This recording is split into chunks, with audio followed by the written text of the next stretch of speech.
call to order the Commissioners meeting of February 15th. If you're joining with the what? 50. Well, it's better too. I'm sorry, Read with the that. pledge of the flag. I pledge allegiance to the flag of the United States of America and to the republic for which it stands, one nation, under God, indivisible, with liberty and justice for all. The minutes from the last meeting, a motion to accept. To move? Second. All those in favor? Aye. Aye. Aye. Meetings have been approved as written. And if you'll give me your copy, I'll sign them. Here you go. Did you have any? You have to talk on this side. Okay. Maybe I'll have to move it.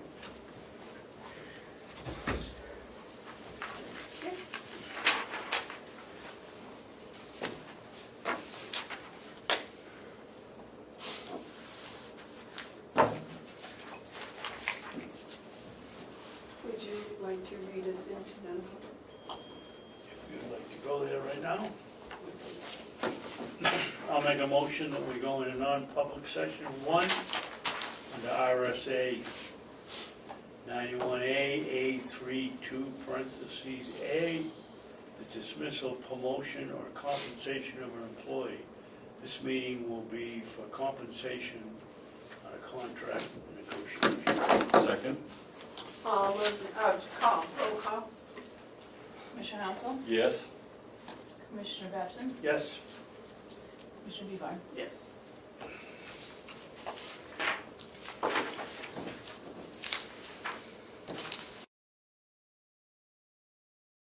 Not yet. You want a motion? I'll move, we come out of non-public. Second. All those in favor of coming out in non-public? Aye. Aye. Aye. Those opposed? All right, so we are now back into the public meeting.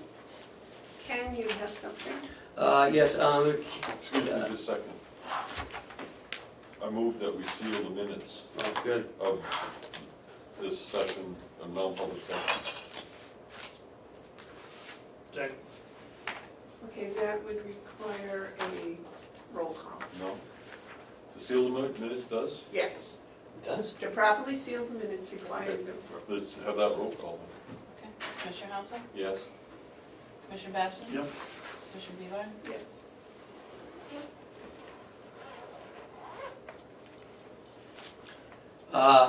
So I'd like to turn this part over to Kathy for Dale's location request from a resident. A new law has been adopted which would allow all veterans, regardless of when they served actively, to receive a veteran's credit in the same amount as the already adopted veteran's credit, which requires a veteran to have served 90 days active duty within certain wars. I do have a resident of Hale's location who would like the commissioners to adopt the new law so that all veterans serving 90 active days, and it doesn't matter in any war, as long as they were active duty for 90 days, discharged honorably, may receive a veteran's credit. And the amount for Hale's location is $500. And that, of course, would have to go on the warrant to be adopted officially. So I wanted to come down and discuss it with you and see if it might be something you'd like to discuss and potentially adopt. I'll make a motion that we accept that going on the warrant, is that it? Sure. That all veterans serving 90 days and honorably discharged are eligible for the veterans credit. I'll second that. Okay, is there any discussion?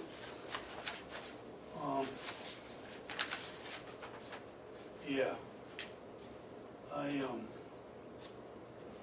I agree with the veterans, what do they call it? Credit. But there's a big difference between getting your bum shot at And being in the reserves, that you go 6 months and then which I did. I've never applied for it because I didn't feel that I really deserved it as a non-combat veteran. And I know there's a lot of people that think that if they're non-combat, they still should get it. I would have liked to see the legislation have a 50% credit for serving veterans rather than inactive.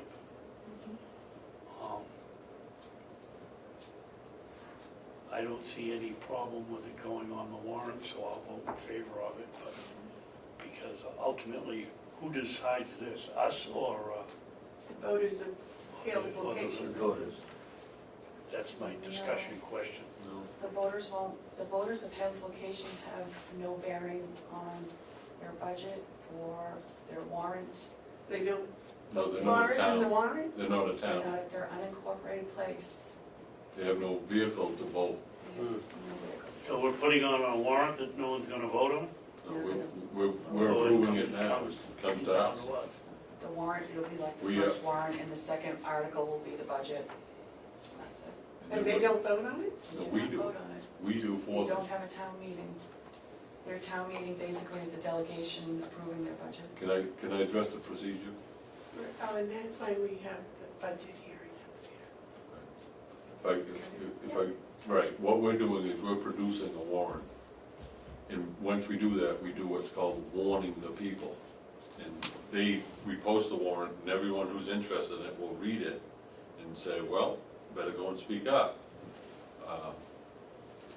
But since Hales is not a town, they have no vehicle to take any formal action as residents on the warrant. So that falls on us after we hear from them. So another way to put it is, we post the warrant, but that does not mean that we've accepted it yet because we have to go through a hearing. So I want to echo what, in part, what David said. We're not approving this, but we need to understand what the impact will be, and that'll take place over the weeks leading up to the public hearing. Whenever anyone is given a tax credit, that just means that people pick up the difference. That's right. Now, I can't imagine that there's going to be much objection to it, but we have to allow for that to happen. I have no problem where people serve in the military. Those who, are working in the chow line are just as much a part of the team effort towards victory as a guy in the battlefield, although a guy at the battlefield has much higher risk. So to that point, I think David raises a good point. But I do support veterans' tax credits, and I do think it's important that we put it on the warrant so that we can hear from the people.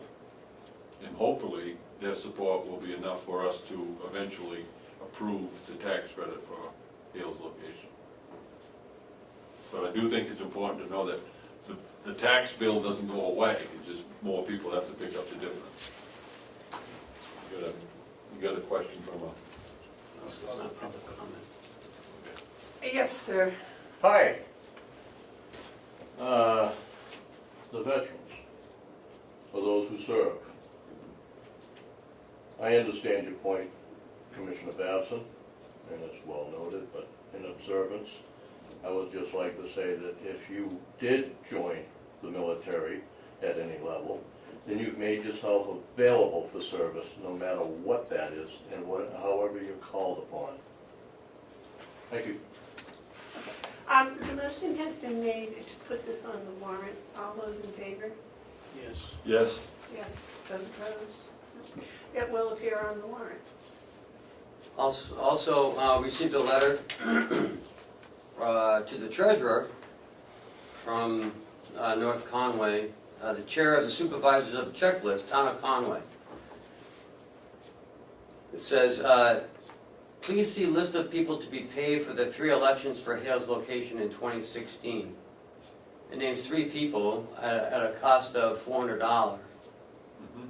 We pay the town of Conway Per election. per election It was agreed upon 3 years ago now that the fee in order to vote in Conway and use their moderator, the town clerk, the supervisors, the checklist, and they have their own ballot clerks who count their ballots, but the town clerk has to certify, the moderator oversees, and the supervisor of the checklist oversee their checklist. And for that, I believe they were charging Hales Location $1,035 per election. It was up there. And so that was what was agreed upon.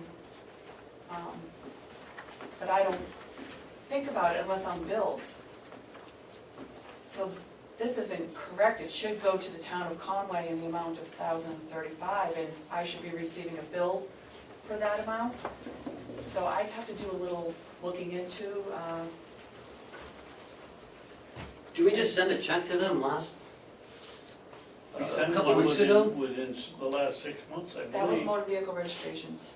I thought I saw elections on it. So- Were these the ballot counters for Hales Location? Supervisor of the checklist, I believe. Okay.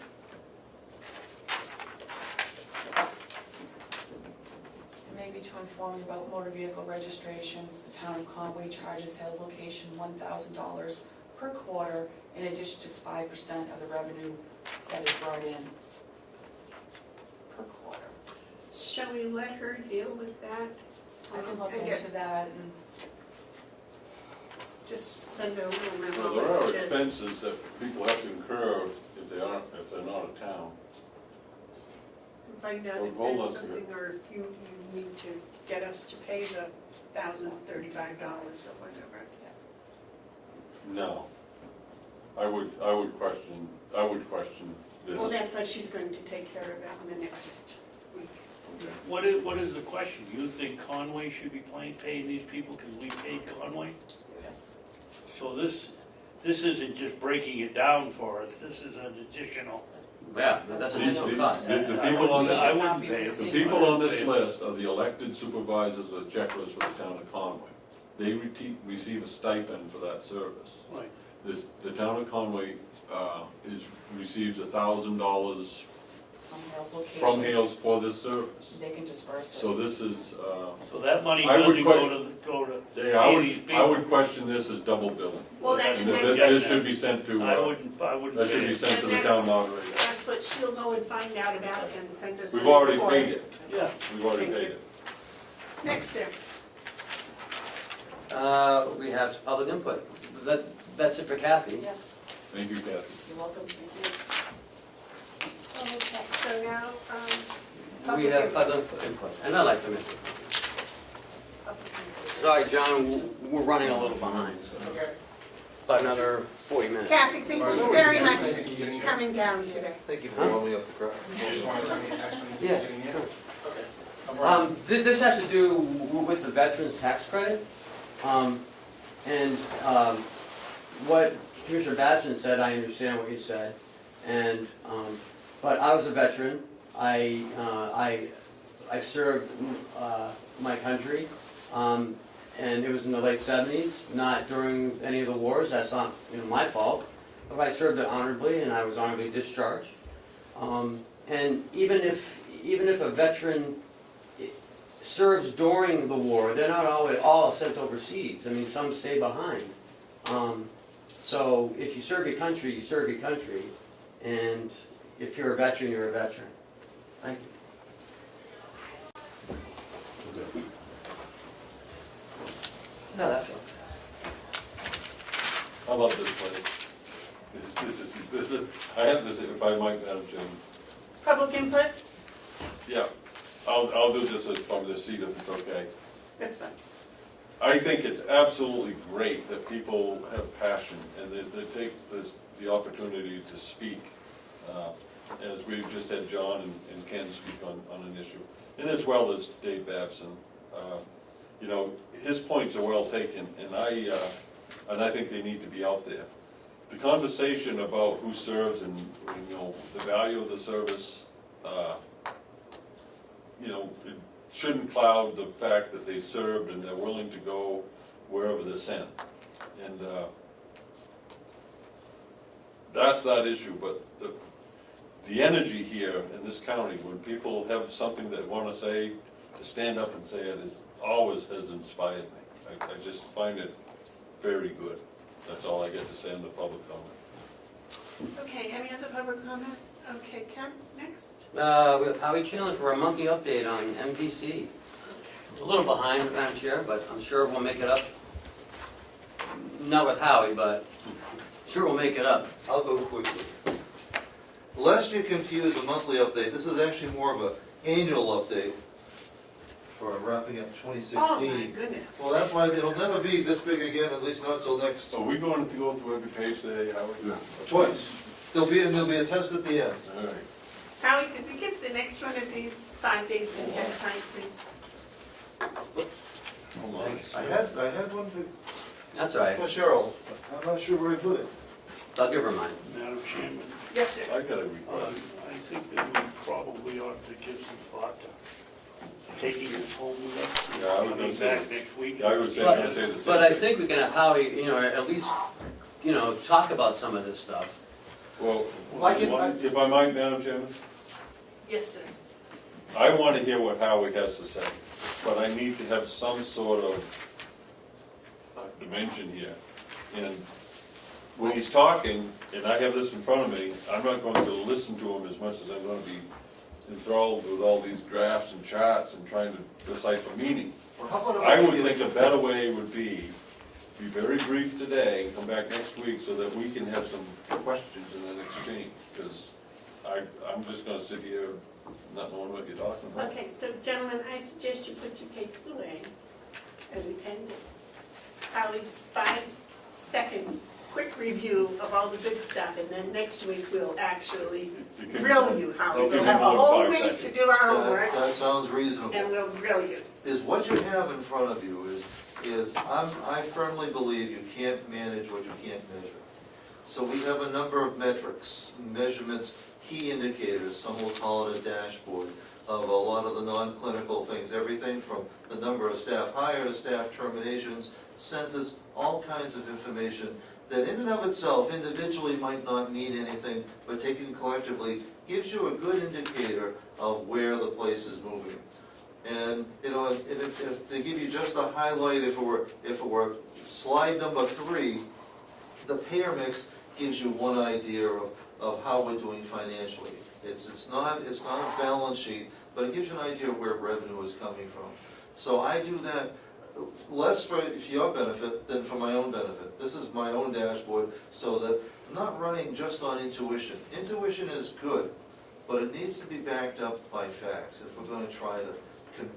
Whether it's for arguing for the budget, you have questions, I want to anticipate them and have real answers and not best guesses. And that's what these, I think it's 31 slides represent. I share them with staff periodically, not typically the whole, this is kind of an annual review. Usually it's 3 or 4 at a time of the parts that really matter, especially when there's an issue. This allows you to see over the course of years, multiple years in most cases, trends and patterns. I really It want to doesn't start matter looking if at we're So at 98%, well, 98% is either good or bad, depending on what it was for the last 2 years. If we're 100% the last 2 years, 98% isn't so good. If we're 95%. So it definitely needs at least a week of digestion Okay, that's, to come up with I'm really. intelligent questions, I think. I'll be glad to come back. All right. I do have another thing that I would like to share with you, though. It's a follow-up to discussion that I had yesterday with Jill Reynolds, who is the program director of the Gibson Center. And there are plans afoot for us to listen to and share with Northern Carroll County more about what the county does. And Jill was probably the most insightful gal that I've talked to from up that way. And she's got a real sense of what's going on with elders up there. And I just want to share that kind of excitement, because what we talked about were a number of different things. And it's something that I wanted you all to know, especially as new commissioners that you might not have been aware of, is that when we look at our building next door, that building was designed and anticipated to be added onto. And something that I think we're going to want to consider is whether or not an addition, not for more nursing home beds, but for assisted living beds, could be something that the county in general needs. Now, it could be something, as I talked with Jill yesterday, there's other needs. That's not in Carroll County, they're not gonna come down here They might come down here for nursing, probably not for assisted living, so we need to talk about what we need to do or can do or possibly do for them. But I do want you to know that have talked to the architect and looking to see if there's any possibility, potential for how that could be structured for here in a way that would not only help people, but help financially. Something, the goal that I have is to see if it wouldn't from the start, debt service included, be self-supporting in a way that we might have the opportunity to help others while we're operating more efficiently for the taxpayer as well. Could we, so are you talking about adding on, is that what you're saying? As you go into the building and turn right, it was always designed for another wing that goes straight out the back by the other elevator. Could we put the laundry in there? The laundry would be perfect. The laundry is the laundry itself, we've made improvements to it. It's the trucking of dirty laundry over, clean laundry back. It's a nightmare. It actually takes probably an extra full-time equivalent of staff just for the transportation when all is said and done.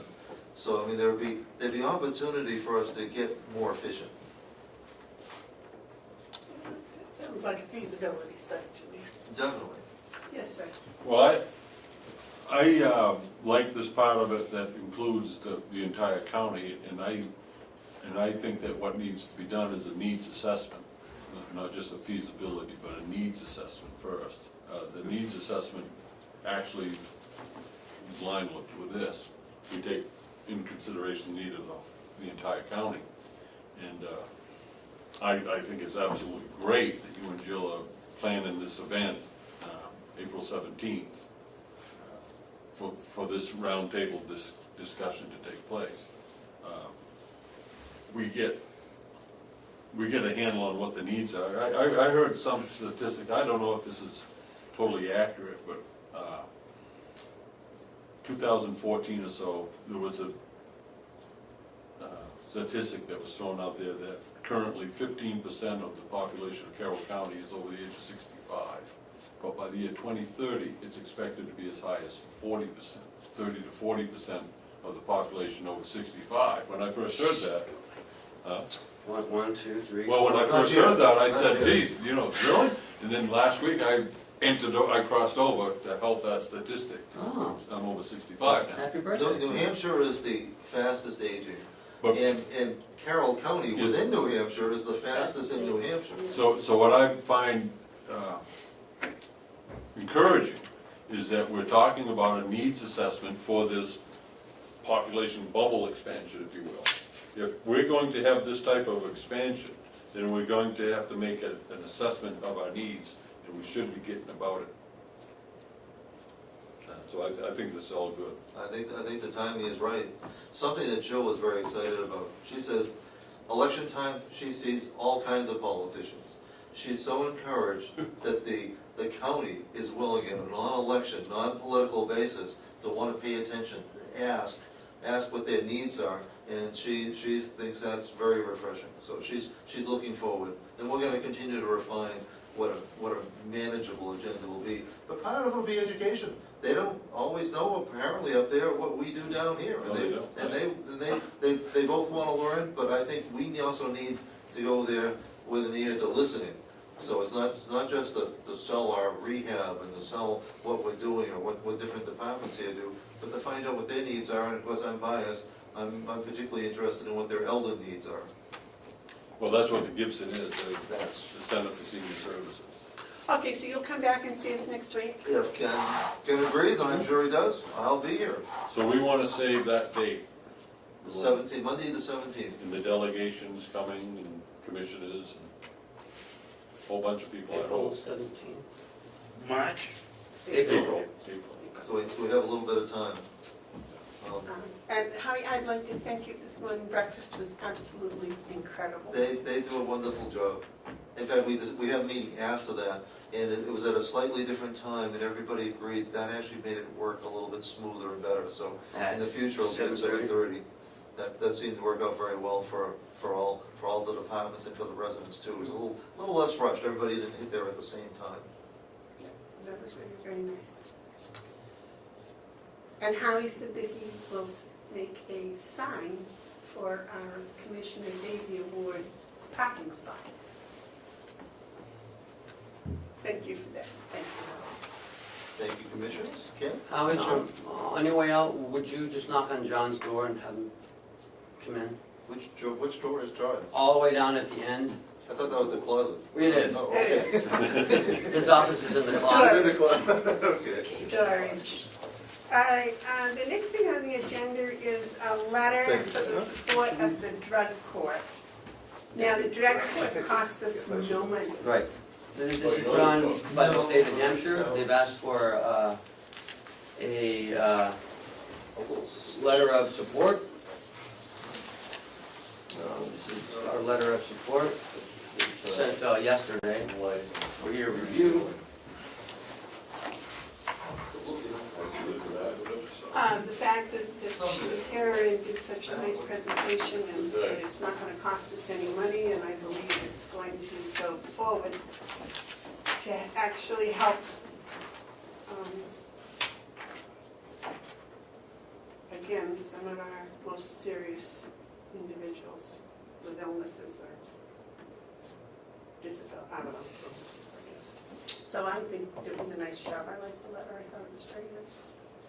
Yes, I move that we sign the letter. I'll second that. All those in favor? No discussion. Bob, yes, would you like to discuss it? Discussions. I'm trying to read it. Oh, you didn't get it? Yes, I did, but I read it yesterday, whenever we got it 2 days ago. Okay, I'm all set. Any discussion? Nope. Any discussion? If there's no discussion, all those in favor say aye. Aye. Those opposed? Okay, ayes have it. We'll pass, sign it and pass it down. The next thing is the county land tax.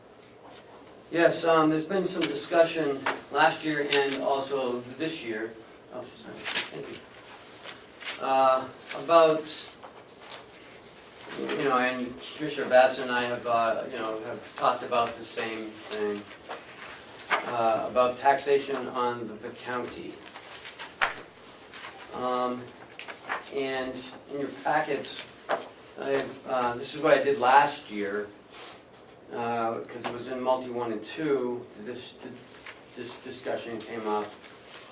And on the first page, we don't pay any tax because it's 45 acres. It's the complex with the buildings on them, so it's just the admin, the nursing home, the annex, the jail.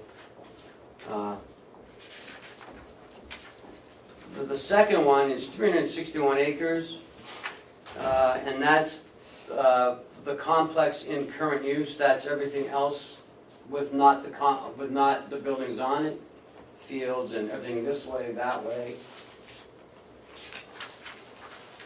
The third page is a $3 tax bill for 15 acres. It's on Route 28 before the Cornerstone Academy, same side going towards Wolfboro from here. The one after that is for $8. It's 36 acres. And it's on Route 28 after the Cornerstone Academy.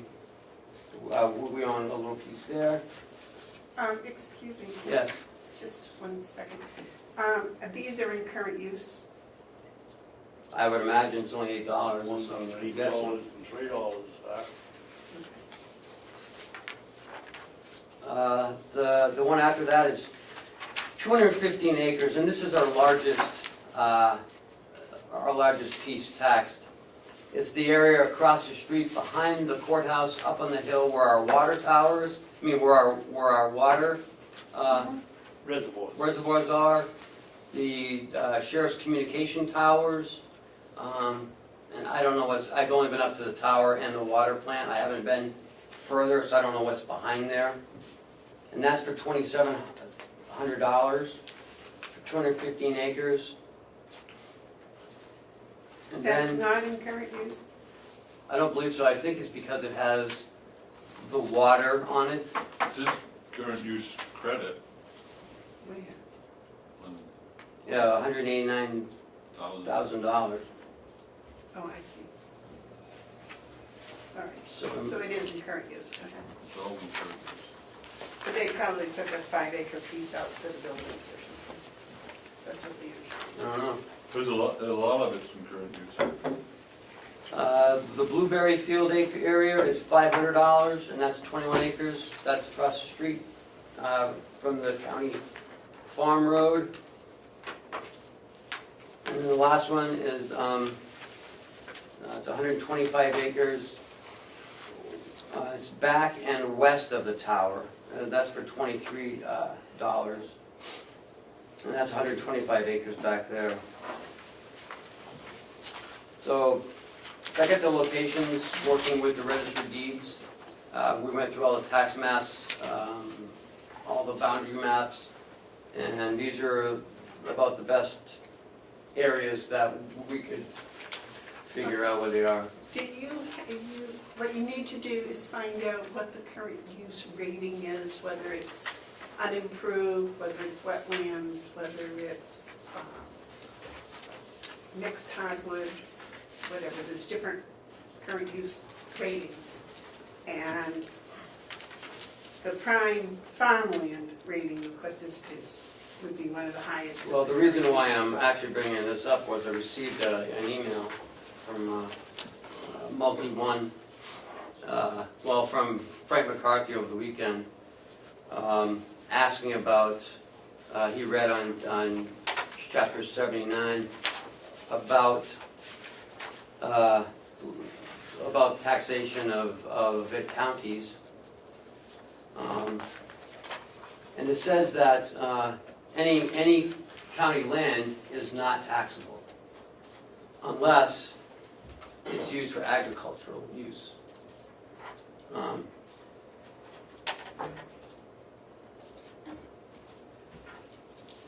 Chairman? I think what we also need to do is see if they're doing the forestry, the forest land as agricultural. You'll have to check with, there are different, because if you have a tree farm, Mhm, it's considered agricultural. mhm. And your current use rating is different, whether you've got a pine forest or whether, and you can take pieces of that. If you have 4 acres of wetland, you can put 4 acres of wetland. It can all be broken up. That, I think, would probably, they should have some sort of a map with the designations, I would think. Who shows tax maps? At the county, there should be a copy of it here someplace. Yes, sir. I'm not in the habit of paying bills that aren't required to be paid. And it's very clear to me that the county does not owe, or is obliged to pay any tax revenue to us. However, I also know that the county's presence in the town of Ossipee allows that we get some services from the town of Ossipee. I have no problem if we were to continue the current level of payment to the town of Ossipee, as long as we clearly designate that it's a payment in lieu of taxes.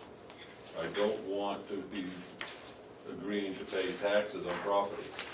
We have a number that we pay that exceeds the total of the tax bill. It's a pilot, payment in lieu of taxes, and I'm okay if we do that, just as long as we make it clear that we're not paying taxes, because we're not obliged to pay taxes. Well, we're obliged to pay taxes on agricultural. Well, I'd have to spend more time on that, because none of this is showing taxes on agricultural land. It's showing, it is. well, the water tower is an agricultural land.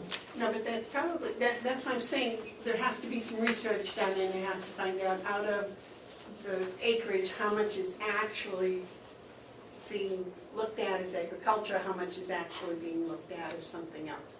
The piece on the water tower and the reservoir, that I don't think we should be taxed on. The land around it, if they're considering a tree farm as agriculture, then that would be taxed. The way I'm looking at it right now is we have tax bills. we're not obliged to pay for the tax bills. As far as I can see from what I've just looked at, we're not obliged to make those payments. However, I do recognize that we're getting services from the town of Ossipee. I believe what we're giving them exceeds more than what the tax bill is. I think that what we're paying is more dollars than what the tax bills are. I do not know. I Well, think then, like, some what research was- should be done to verify that. $10,000. What? Tax bill, 7,500. $7,500, and if you total these up, I mean, we can do research or we can do math. We're paying more than what these tax bills come to. I don't have a problem with that, as long as we identify it as a pilot, not as a tax payment.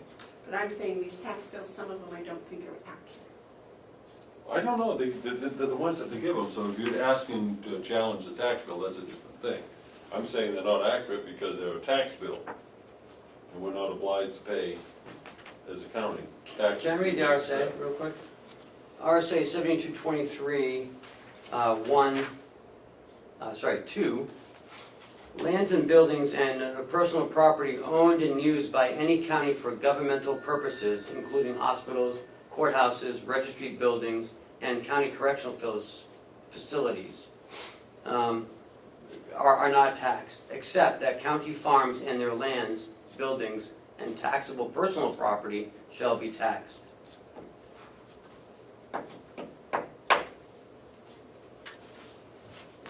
Let me see that. So what I'm Wow. saying is, we need to do some research lots of before we make any decisions about this.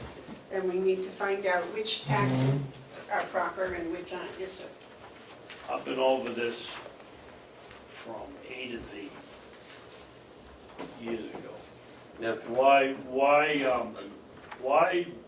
don't we put the Blueberry Field, which is the only one that is not in current use, which is in use for agriculture, isn't in current use? Why don't we put it in current use and benefit from the, It is in current use. not the Blueberry Field? Yeah, it is. There's $25,795 in current use credit. Okay, then why are we paying $501 for 21 acres when we have 125 that we're paying $23 for? That's what I was trying to explain. Current use has different levels. And you have prime agriculture, and then you have forest land, and different levels. And that's what I'm saying, this probably needs to be taken up with the current use. You were on the current use board before, weren't you? No, but I was chairman of SPACE, which is Yes. the organization So that you advocates understand the that there are different rates for different things. So And we need to. also, with soil testing, there's a reduction to it. So Yeah, I have what right we need here. to do is to go through this with the town of Ossipee, and I think we probably would have to check that our current use applications are still currently accurate, and that they're being observed, and then go from there. Then when we get a correct number, then if we want to say, well, we're not going to pay taxes, even though the law says we can, then maybe we can make it a payment in lieu of taxes.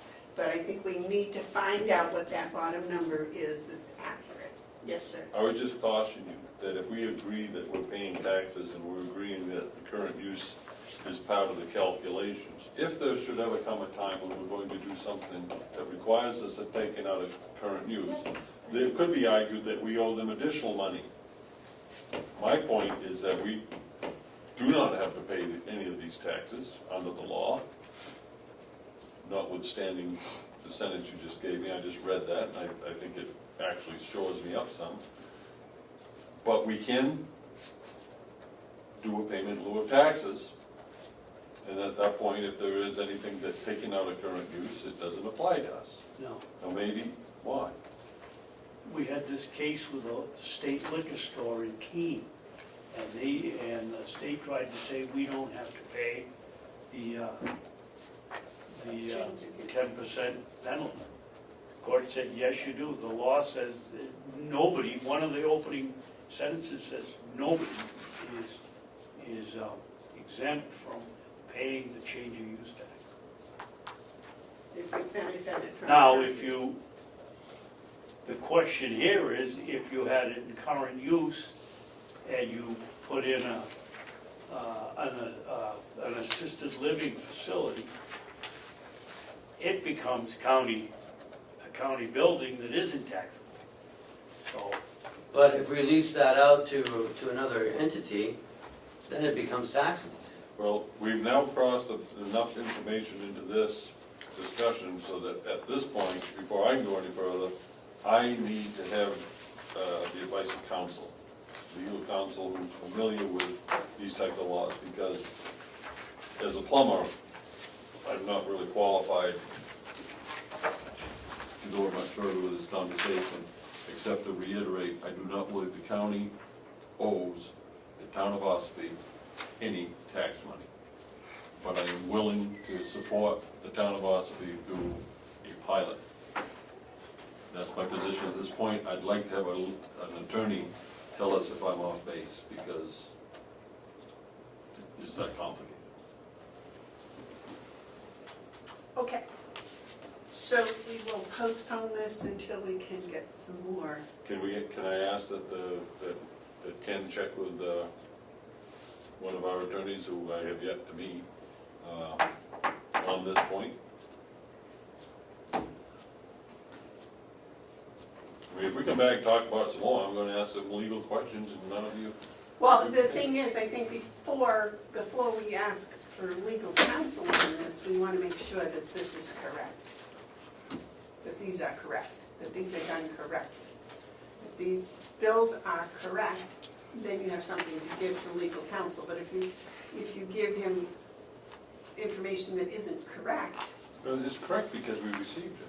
I mean, if we want to go through the process of challenging them because we don't think they're correct, that's a different process. I mean, I've there's a known, difference, in my opinion, between challenging somebody and just checking to make sure that they're current and correct. Yes. some time ago, maybe 5 years ago, the law was changed and each entity in current use is supposed to have submitted a hand-sketched map or a surveyor's map, whatever is fairly accurate, showing where, if they have a wood lot, where the hardwood is, where the softwood is. Have we done that? That's what I don't know, and I'd like to be able to check that first. I think we should turn it over to a lawyer. We'll let them do it. we're talking about tax law, and I have to stop at this point because this is when you do need legal advice, because you could step into a sticky wicket. And if you read the current use tax, it's even more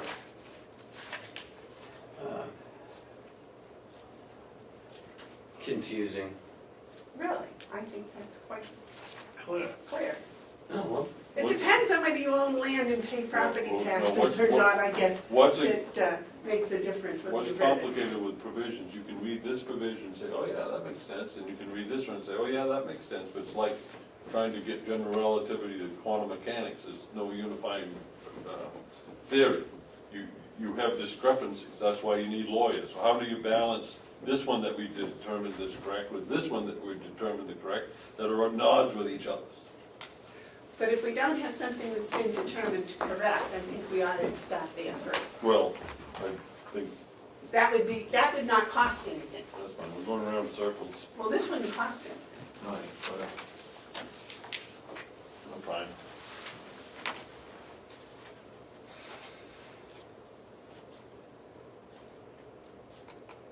I just provided it for information because the delegation asked, or the executive, or the subcommittee asked for it.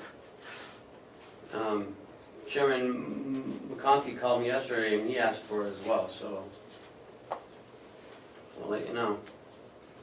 So before I give it to him, I'm giving it to you. Well, I think we should give it to them and give it to them saying that,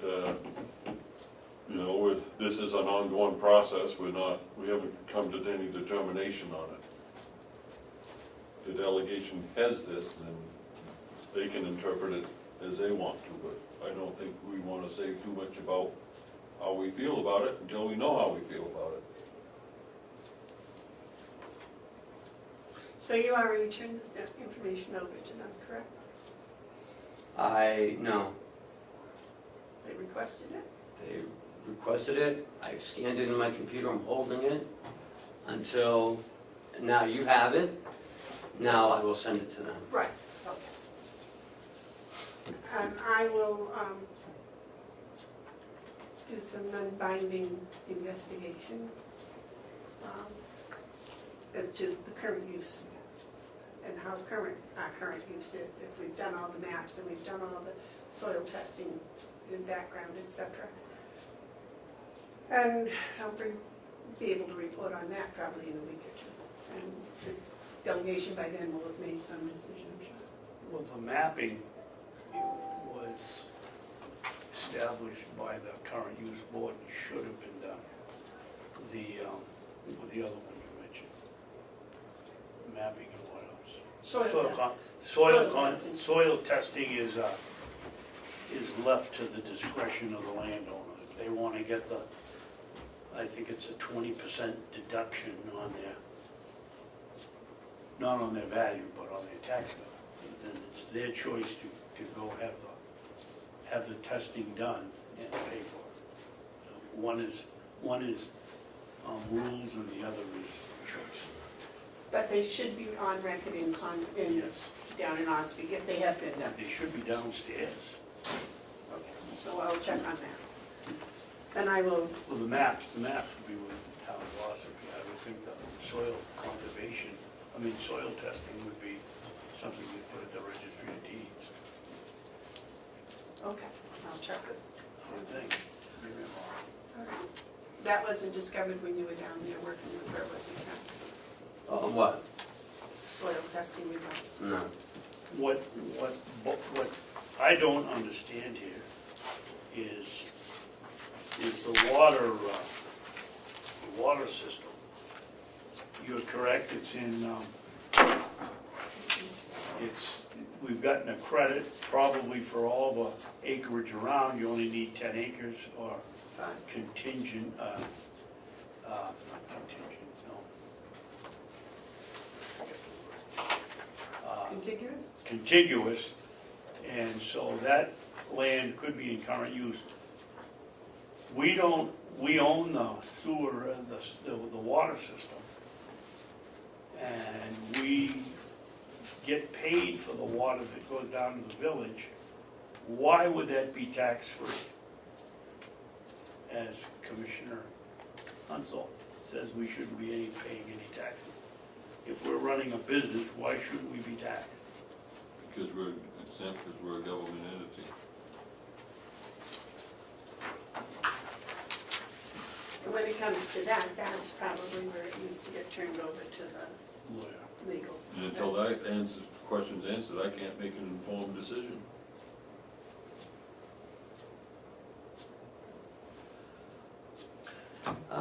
I would recommend though you give it to whoever asked for it. Just, and tell them that those are the bills that we get, period. And then we can go from there if they're not correct. John's here to give us an IT update. So we're gaining, we're only half an hour now, so Apologize, John. we're gaining. Here at your service. How are you? I'm doing well, thanks. Good. IT's in pretty good shape at this point. The big project from last year, the fiber optic project, it's still on hold thanks to the state. Lieutenant Santuccio is going to contact the state officer who visited with us last month. I forget his name off the top of my head. But they were hesitating, the state was. And then we found out that they wanted to meet with us to discuss our CDIS compliance, criminal justice. They could have told us 6 weeks earlier that that's what they wanted, but whatever, it's the state. So they met with us last month about our CDIS compliance, and we passed with flying colors. They needed some additional documentation because of the new configuration yard with the fiber and all that. got that out to them within a matter of days. We met, I think it was January 23rd is when we met. Got them the information they requested, have not heard back from them. I followed up with a couple of emails myself, have not heard back from them. So Lieutenant Santuccio is going to see what he can give it to get an answer. But until they reconnect our new system to the state, I can't complete my project. Beholden to them. So that's the big thing. Other than that, of course, it's the beginning of the season, so I don't have a working budget yet. So it's just maintain status quo. Knock on wood, all my systems are going pretty good right now. Still have a couple of machines to put in, left over from last year, move things around. Things are working well. Okay? So John, why can't we go any further, why can't we connect the buildings to here? Because the state won't allow us to, or? We have what are called spots terminals. It's a state police online. As part of combining our 5 networks here, we needed a more powerful firewall. None of the firewalls we have in place would handle the load of everything being combined into one. That new firewall has to be able to communicate with the state. Until I have that link established, I can't move anybody behind it. Because we need to start in this building and work our way out. And Okay. the first department to connect will be the Fire. sheriff. So, so I can't take one more step forward until I know I have a good working communication with the state. I put in equipment at our end necessary so we can double and triple check all communications. This is equipment that I've set up on a temporary basis just for this project. And when it's done, it'll be repurposed as our new email server is what it's going to be. So I can't put our new email server in until I get that server back at my disposal until that's done. So everything is hinging on them. Okay. So you're handcuffed. I am handcuffed. Yeah. Madam Chairman, I'm wondering if John might be able to tell us if the well-crafted letter from the commission to any individual at the state might put some fire under them to get things done. That would be helpful. I don't want to disrupt what you're doing, but if we can help you by sending a letter. If Lieutenant Santuccio can't get through to them, then you will be my next Okay. recourse, absolutely. But let's Okay. work our way up the ladder. The Lieutenant was here in the meeting with the state police last month. It's frustrating when I can't even get a call back, or an email back, or anything. Well, I think that's unacceptable, given the time frame. And I'm more than happy to write a letter, Thank you, Commissioner. or sign a letter if the commission wanted to send one and, you know, So hopefully we don't, inspire them, get it. I'd rather work with them than against I them. understand. So we will wait on any requests. Sure. Okay, yes, sir. Just a little bit off the subject. John, I was in the county attorney's office yesterday, and she had 2 or 3 or 4 laptops, I guess. We changed them over to tablets, and I don't know what they did. What happens, you and I have had this discussion many a time, but is it still $100 to wipe them clean and give them to somebody, or can we auction them off here, or have a... Anything that we have retired has not been worth the $100, honestly. Their laptops, they're gonna hang on to a couple of them because they get interns who don't need current technology. Any of the other laptops, if I can repurpose them within the county, I will. Beyond that, if we get to that point, that may be a possibility. I know most of the schools would not want equipment of that age, and those laptops are 6 years old. They're already at the end of their current life expectancy. You know, here in the county, I mix and match. You know, there are some people who do very little on their machines other than check email. They don't need a brand new machine. There are some people, the sheriff's dispatchers, they get a new computer every 2 years to make sure that they have the latest, most efficient machines. And then when their machines get replaced, the ones that come out of there get repurposed to the secondary level. For instance, one of the detectives is going to get a dispatcher hand-me-down machine, because it's, even though it's 2 years old, it's still 3 years newer than what he's using now. So by the time we fully retire them, I can tell you, school doesn't want them. To them, it's just, Well, we have 2 offices in the maintenance building that, well, I guess Willie has a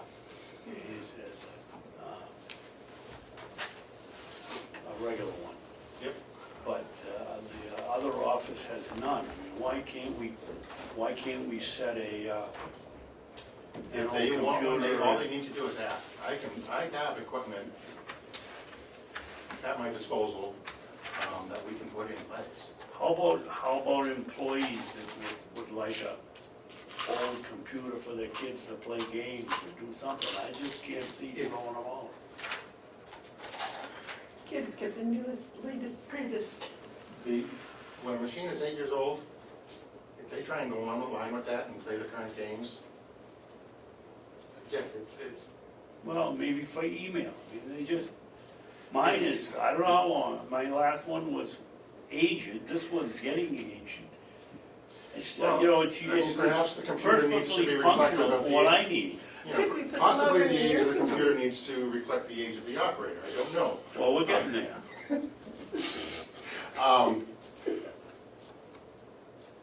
We use our equipment here to its last limit, you know. If you can find somebody who wants it, I'm happy to just wipe it clean and hand it over to them. Right now, I wipe them clean and hand them to the recycler. It doesn't matter to me.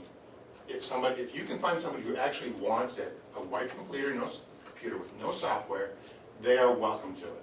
Employees, anybody else, they are welcome to them. I just don't want them coming back to me and saying, well, this doesn't work, help me. You know, I'm not in business to give I out. will look around and see if I can't get rid of them I really don't with a care. stipulation, they don't, you Yeah. take them, you work them, if you can't work them, don't come back. Right, you know, We're I giving don't it care to where you. they go, all I know is that when I'm done with them, they need to go somewhere, that's all. It really doesn't matter to me where they go. I wipe them clean before they go anywhere, as a matter of course, so it's no extra work for me. Okay. Okay, is there anything else you'd like to share with us? No, I think we're good. You know, it was quite the learning experience for me going through managing a county budget, a department budget last year. And, you know, it was learning curve, got through it, be better this year. Okay, nice, yes. On that, I was at the subcommittee meeting when you gave your budget presentation, and I just want to tell you, you did an excellent job. This is my first month in this seat, and part of the thing that I really want to have, of course, is a complete understanding of our budget as I can get, as fast as I can get it. And you were very helpful to me. I'm sure Thank you. the committee appreciated it, but I wanted to let you know I appreciate it. You did a fine job. Thank you. Anything else to it? No. All right, you can go back to your little funny home. When you all get done with your meeting and have your office open, let me know. I do have that cable that you need to your printer with me. That's easy. It'll be there when you get done. That's my green piggy. It travels. That's the key you accused me of stealing yesterday, right? I'm leaving now. Can I have a brief recess now? Yes. 2-0 here, 2-1. 5-minute recess, yes. Thank you. We're almost done. Nice to have a teammate, isn't it? Yeah, it is, yeah. Be All right right, back then. we've adjourned. Good Well night. done? No recess, I Oh. got it. Take a break. Yeah. Yes, we're gonna take a Little break. recess. You can have another donut. Would you fall asleep? Can we end recess now? Yes. All right. Ending recess, next thing on the list is overlay discussion. We had talked about doing a check overlay, but we never voted on it. David don't like to make motions. Commissioner motion. So, you know, for $14.50, I'd like to request from multi-1 and 2 on Friday for that $1,450 be placed in the budget. I thought we did make a motion. No, No, we talked about we it. talked a lot about it. Because I remember leaving off my discussion because we were not doing anything. Oh, okay. So, And I requested we find out whether that's gonna be a one-time charge, or every time we change commissioners, or we're gonna have to pay another. Every time you change. And we found out it was we never voted on it. yes, sir. Here's my thing, we don't need to have an overlay that has our signatures on it. We only need to have it so that the treasurer can sign it. By signing the manifest, we do not have to any longer spend time signing individual checks, either by hand, stamp, or overlay. We can have the checks printed with the signature of the treasurer or the place for the treasurer to sign. We give them the authority by signing the manifest. However, I've said all I'm gonna say about it. If you wanna do this, I won't stand in the way. I just don't think it's necessary to have 3 commissioners on every check.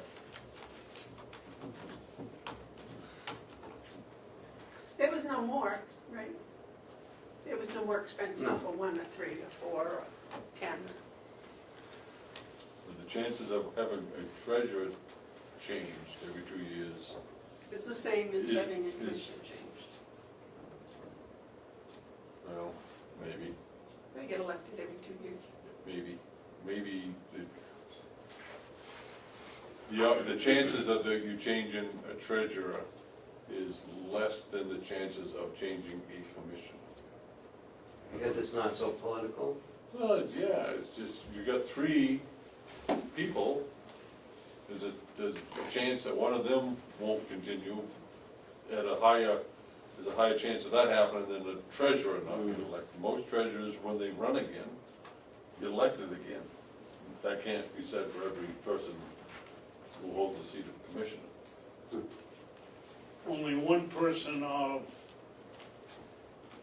100 could name all the commissioners. I bet you there's only one person out of 1,000 in Carroll County who could name the treasurer.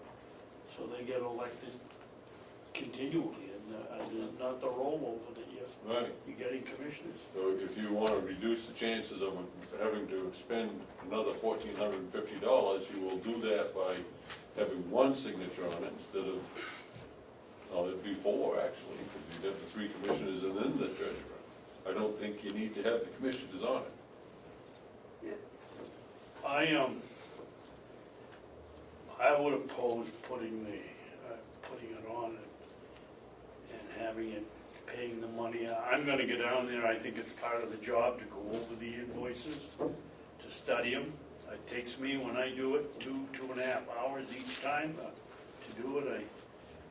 Other commissioners have come and gone in 15, 20 minutes, and just use the rubber stamp. It's part of the job, it's part of the responsibility I took on, and I'm gonna continue to look at the invoices and sign my name, so. Just to be clear, I'm gonna look at the invoices and I'm gonna sign a manifest, and I think that's sufficient. Thank you, Jim. So why do we need to have the check set?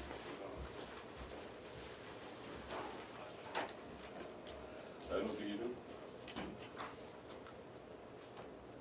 I think having the checks come through the sign is probably a modernization process that is advantage. I do think that as commissioner, I check the invoices, I watch them go over them, more for my information, I guess, than anything else, because the girls never make a mistake really, once a great while, but, you know, it's, sometimes I'm amazed at some of the prices some things cost, and that's, you know, I know Mr. Babson in the past found high expenses and was able to chisel them down, so there are some I positive prefer things. to call that negotiating, Madam Chair, but not chiseling. I stand, That's, I've learned that from Commissioner Hounsel. I stand corrected, Negotiating, not chiseling. Right, if that were, I stand corrected. the results smell just as sweet. But I would suggest that we do go and we ask for this money so that we can have them to sign. Then if we choose to look down and look at the invoices before we sign the manifest, I would think that would be the proper procedure, would be to check the invoices before signing the invoices, but that is just my opinion, and that's something I will do. But that's my opinion.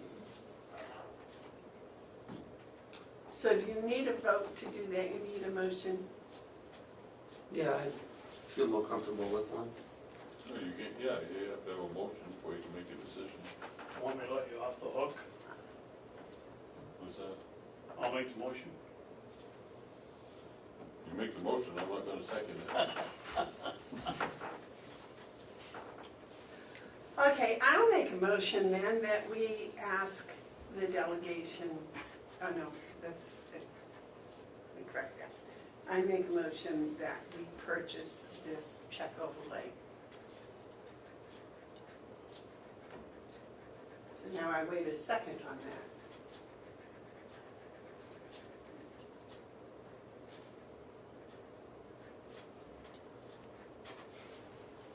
All right, so the motion fails, we don't purchase the check overlay and everyone continues to sign the check. Upcoming legislative bills. House Bill 223 has been pulled off the regular calendar. And Point of order, Mr. Yes. Could you have the administrator, when he gives the number of the bill, tell us what the, I can't remember what House Bill 282 is, if you could just tell us. it was 223, but that was Whatever it is.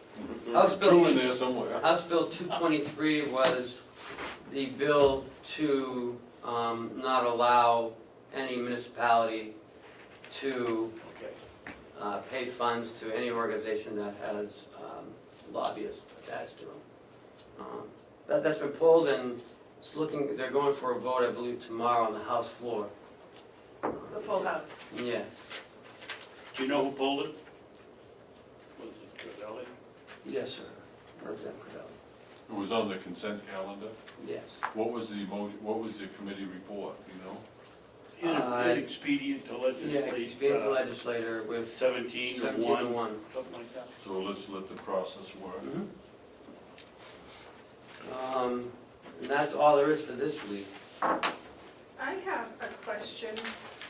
Oh, I think it's House Bill 400. Oh, here we go again. What's that about? I don't know the number, but I can tell you what You it's just about. gave us the number. I think, 400? 400. It was where there was a request to have the state pay 15% of the county employees' retirement. And I was wondering if you had an update on that, I don't. because that would have an impact on us financially. Is there a fiscal note attached to that bill, do you know? I would think so, I would think it would have to be. yeah. Perhaps you could do that, Madam Chairman. Take a look at the bill, and at the very bottom, it'll say FN, meaning fiscal note. And it'll explain the impacts to, it's supposed to impact to the state, the counties, and the municipalities. I did not see that. I do know that it used to be 35% Yes. of the retirement was paid by the state, and then a couple of years ago, they just said they didn't have enough money, so, and it fell back on the towns and municipalities and counties, and eventually to the taxpayers. What was the bill number, 400? 400, I House Bill believe. 400 is an act establishing a task force to determine the level of service to be provided to clients of community mental health centers. No, that's not the right number. Yeah. See, Well, I it could had be- written could it be- down, but I apparently don't have those particular notes here. But if you go online, like Ken just did on the right bill, at the very bottom, there'll be a fiscal note. They used to anyway. Well, Yeah. They now say House Bill 402 FN, Right, so it's in Right. the House Bill number now. but it It is on the end of the very bill, bottom. it is at the very bottom. Supposed to give you guidance Yes. on what this is gonna, Yeah. how it'll impact you. I'm sorry, Ken, I interrupted you. Do you have any more updates? No, that was it. I'm sure. Yes. While we're on the subject of bills in the Senate, makes me think, don't forget, we have the commissioners' County Association tomorrow? Tomorrow? Isn't it tomorrow, Ken? Yeah, but I think they may, they Cancel may end it? up canceling it because Okay. of the snow. Anyway. Remember, it was postponed from last Thursday to this Thursday. Where do they meet and when? They're meeting the Primex building usually. Where's that? It's on Bow Street, Concord. You go south of McDonald, south of Burger King, the next exit on the right, take that. Okay, Then you take a first left. okay. But we carpool some. And what time? Well, the only reason I'm asking is I'm going to Concord in the morning. I think it was at 10 o'clock for tomorrow. I won't be there for that. They normally have them the first Friday of the month, but last Thursday, they were gonna have just a Commissioners' Council meeting. I gotta go because I know that I need to see them. Is tomorrow a county or a commissioners? It's Commissioners tomorrow. So that means Oh, the Commissioners and County County Administrator goes usually. Any yellow folder stuff?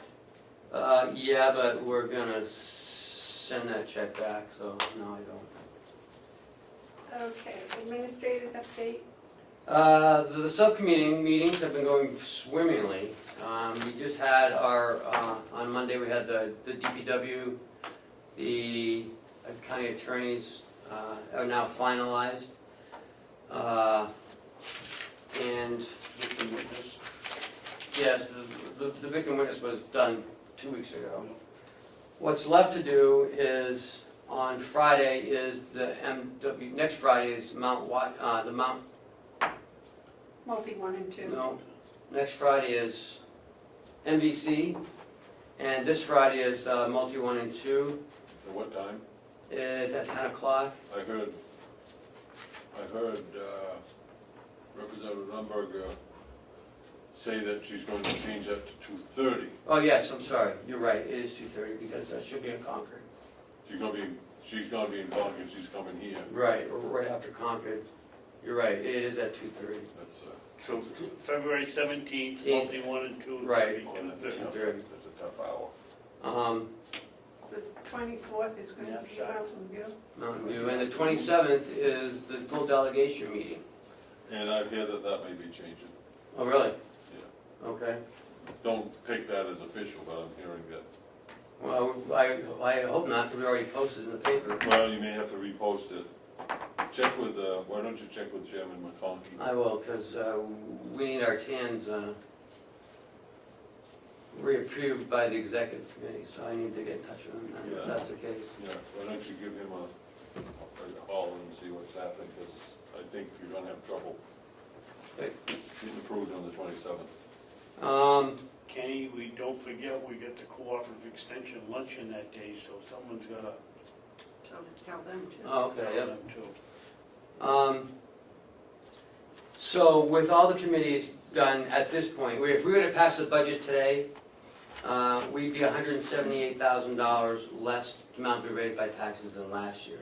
How much? 178,040. So, and that's not counting multi 1 and 2 that have some reductions coming more.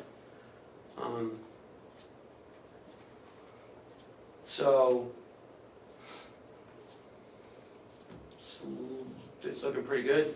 We're not raising taxes this year, I can tell you that. That's great. Have we got realistic revenue figures on all of them? Yeah, yeah. The only one that was really raised was Mountain View, right? Well, no, well, the only one that was really raised was the pro share, another 50,000.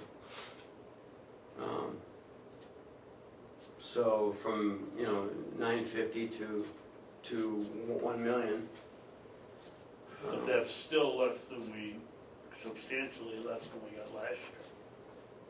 So we're Right, not we got putting ourselves- 1.2 million last year. Yeah, we're not putting ourselves in a box. Right, yeah.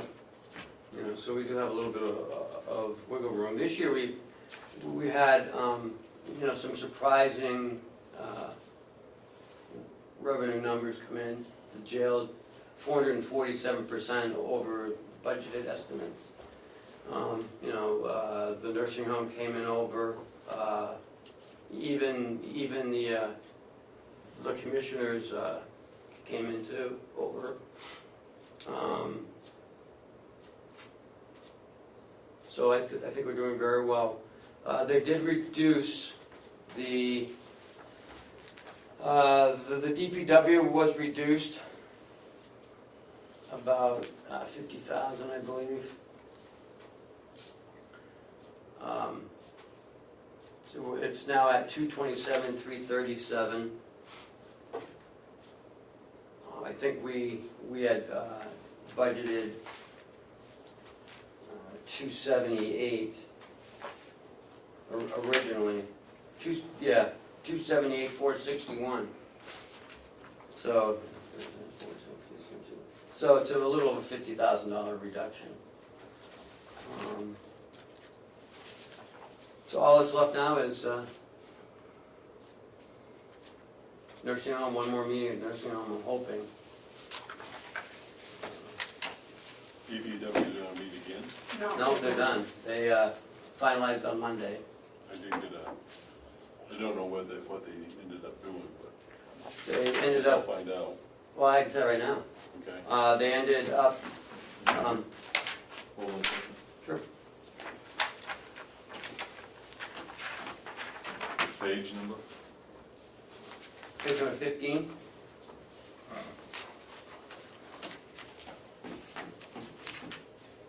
Okay. 009, what was reduced because they took that third person out, so it's 95,088. 95088. 088. Yeah, I So- just need the number, I don't, Social Security, which is 010, 6255, 62, 65, 55. 55, yeah. The retirement expense is next one, 11,396. Yep. The Medicare expense, which is about 3 down, it's What's that last number on that, 418, 018, yep, is 1463. one, where am I, I'm looking at the wrong one It was here. 1915, 14, yeah. 1463. 63, Right. The water testing went from 10,000 to 9,000. yeah.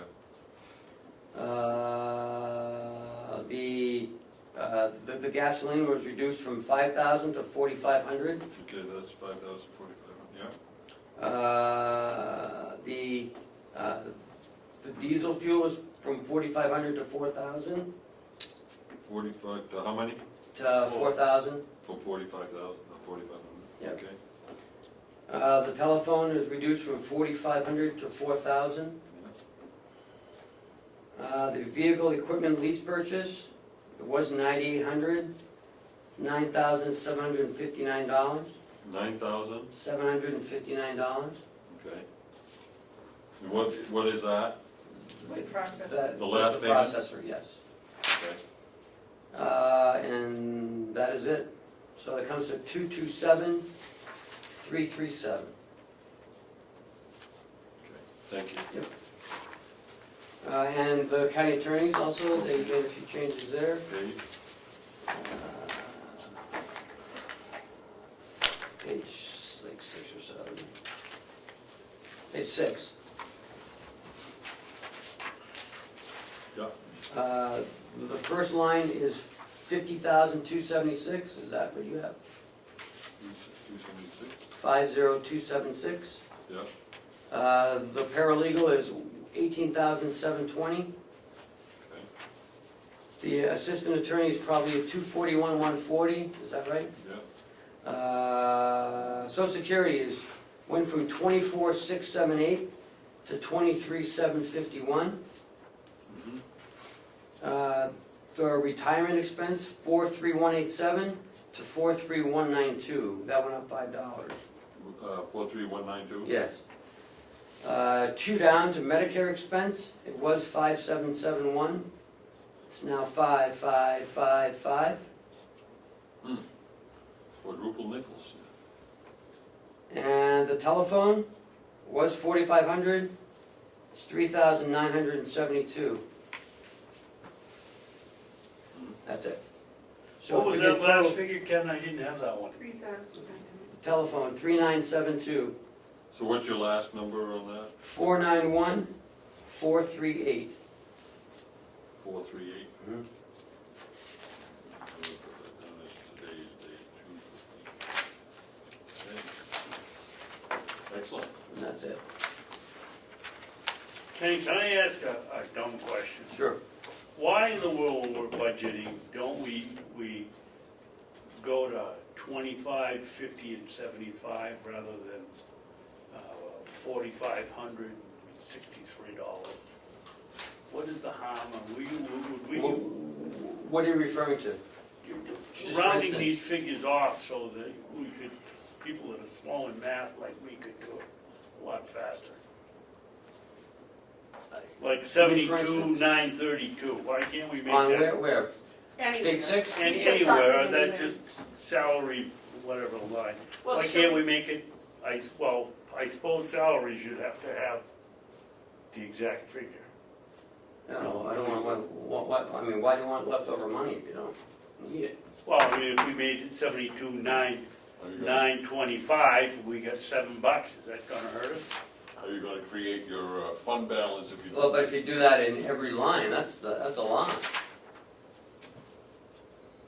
I mean, because this is what it costs, like Social Security, 4182, that's what it costs to have these people at this rate. That's how much we pay. I mean, I guess we could round it up to, 4,200. Well, no, I'm just saying, do it on the quarters, 25, 50, and 75 and 100. That way that one you'd go down $7. Oh, so now we're not gonna have enough to pay in Social Security. I'll kick in the $7. Okay, I don't know, I don't know, that's the way we do it. I I know. guess. because it's called accounting and you're responsible for exact numbers. Yeah, but I understand what Mr. Babson's saying. But If do you got a tens, number that hundreds? says $4,992, you might as well go up to the next round number. Well, What? For Down? budget, not for expenditure. No, go for round instance, up to on, the nearest 25. on, Not well, round down. on the wood processor, we had, it was, for instance, it was 7,900, I mean, it's $9,758.87. So we rounded up to 97.59. Let me give you one. Okay. Let me give one that I think underlines what Commissioner Babson said. On your attorney, on page 6, we had in the budget $4,500. Yep. That's been changed to $3,972. I would think it makes perfect sense for budgeting reason to take that to $3,975 because it makes for easier math. I would even suggest you go to $3,980 to get away from the 5 for budgeting reasons. I think that is tighter than it needs to be. Well, and So round up a little bit so that we but for us on this one, this was due to the telephone, I understand, but this is a and budget. we reduced it by a certain percentage of what the delegation wanted us to do. That's fine, and this is what they did, these are their numbers. So Right. it's up to them, they can put $39.72 and 28 cents. But we had But what I'm- $4,500 is what we had. Right, but what I'm saying is, maybe we ought to have a conversation with them, instead of going 39.72 on this line, they might go 39.80 for the sake of being able to do math in their head. Why not just go to the nearest 100? That would be easier. Or the nearest 1,000. Or maybe the nearest 10,000. And there's our fund balance. Yeah. Get rid of them all. But anyway, so it's a good outlook, budget-wise. Yeah. We're not raising taxes this year. Even if we get a new, a new Kronos paymate system, it's still well under our tax. Ken, on that pay system, would there be any advantage to inviting either the subcommittee or the whole delegation and come in and have a presentation to them before we sign the budget? We really need it, and I'm sure there's not one of them on that delegation that understands how Kronos works. when Willie was telling them about punching in to go to A, they didn't understand what he was doing. And maybe we should have the Cronus person come in, well, they'll probably talk over their heads, have Chuck come up and just say, this is what it does, or this is why we need it. Or whatever you guys want me to do. Well, the Kronos system's going to do the same thing the system does now. The only difference is the Kronos payroll is going to talk to the Kronos system that they use now. They don't In the even same understand. language. In the same language, it communicates from there to here.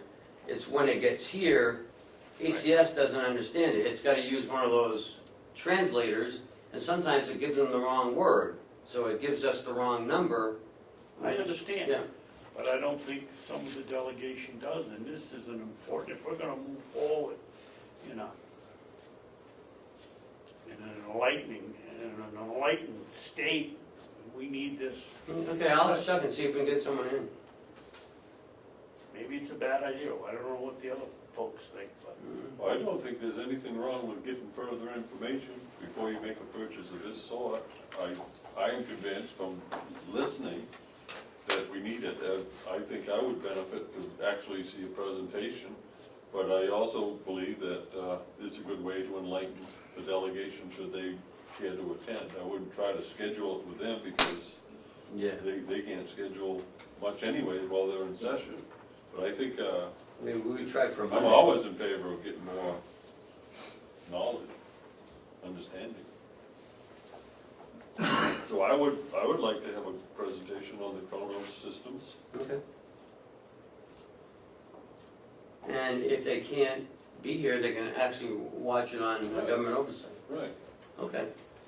But when they come in, I think we should extend an invitation. Sure. to them. At the same time, could they also do, if Kronos is coming to do a presentation, could they also do a presentation on their HR system, On what? their human resource system? They have a human resource system that is, And when I called about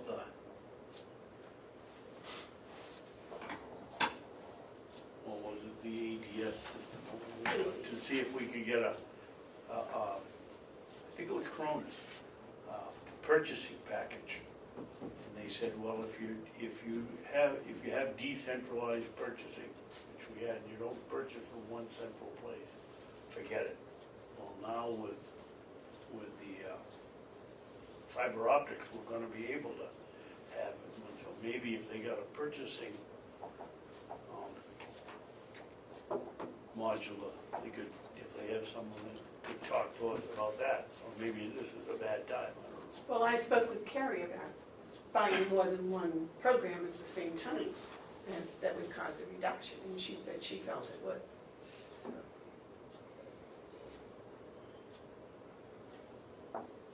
But remember, it's best to do this in implements, so That's we what I don't, say, maybe it's a bad choice of time. because we're not trying to learn everything at the same time and, well, I'm just thinking if we're buying one system that's $100,000, and we're buying another one that's $25,000, we might save enough to pay for half the second system.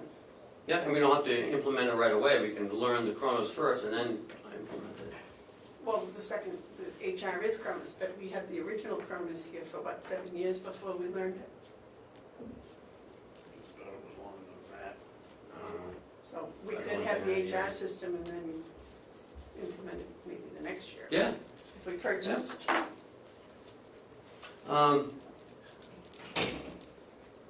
Remember, next week is the electric bids. They're at 1:30, so my questions are, do you want to meet later, so we're here at the 1:30 openings? Or do you just want me and Bob to do it?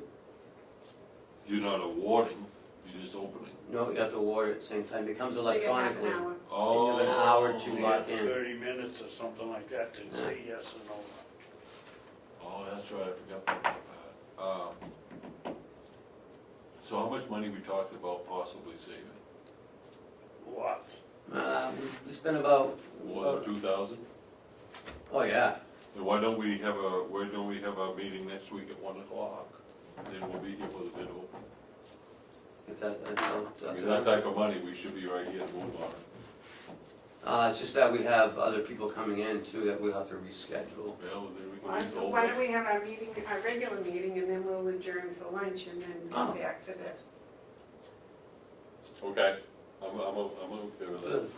Well, Okay. it's, the general world really Yeah. knows that we meet at 8:30 on Wednesdays. Right. We've changed it quite a bit, and I'd rather stay, Stay with one time. yeah, All right, so what we'll do is recess for lunch. for lunch and come back for the bid opening. Right, you gentlemen can take us ladies to lunch. Or you ladies could take us gentlemen to lunch, or at least bring us some cookies. Have you I seen- will bring cookies. Have you seen my truck lately? No. Don't get us started on that I'm again. not right. Talked about that for a half hour yesterday. Okay, so we'll just recess. Okay. Last week I don't know if we want to talk about a procedure for receiving complaints and/or commissioners' correspondence. Before we do that, can we hear Mr. Hounsel's report on the procedures for hiring he was going to check? Did you happen to bring a copy of what I sent you? Yes, I do. That wasn't for procedures on hiring, was it? You were Did going to check and see how the procedures and processes for hiring up in the North Country, you said. I was going to find out the procedures for handling grievances. No, we were talking about doing a process, procedures for hiring. And then you said that you would check up with the school and the town. Oh, that's to see to see how it's done, you'd get back to us. So I failed on that assignment, Yes, but I did do this one. well, that's good, Well, but yes, but that's I not the one wanted we're to talking kind about. of take care of the thing from last week Well, before last we week get I into said something new. Last week we had an issue that I said I'd like to have the weekend over so I could mull. Right. but That's what I thought we were talking about. So what was the other Not thing yet. I was supposed to do? I was supposed to find out the hiring The practice. hiring procedures. Oh, yeah, now I remember. Because I we don't remember. have, apparently, we did have a procedure for hiring, advertising and hiring, but now we don't. Madam Chairman, Madam Vice Chairman, I have to confess that I, Mr. Vice Chairman, Mr. Vice Chairman, I have to confess that I failed to do my assignment. Detention. Can I get good, detention. I was gonna ask for forgiveness, I got detention instead. Might be better. Oh, all right. I will work on that. Please, Yes. please check and see, because it's easier, I think, if we are going forward and forming some sort of policy on this, if it kind of agrees with those Yeah. other municipal policies in the area. Yep. You're right there, so that would be fine. I will do that. All right, now, moving on to the next one, this procedure for receiving complaints. Yeah, Now, that's not handling complaints, that's receiving complaints. right. Right. So this is, 4 steps.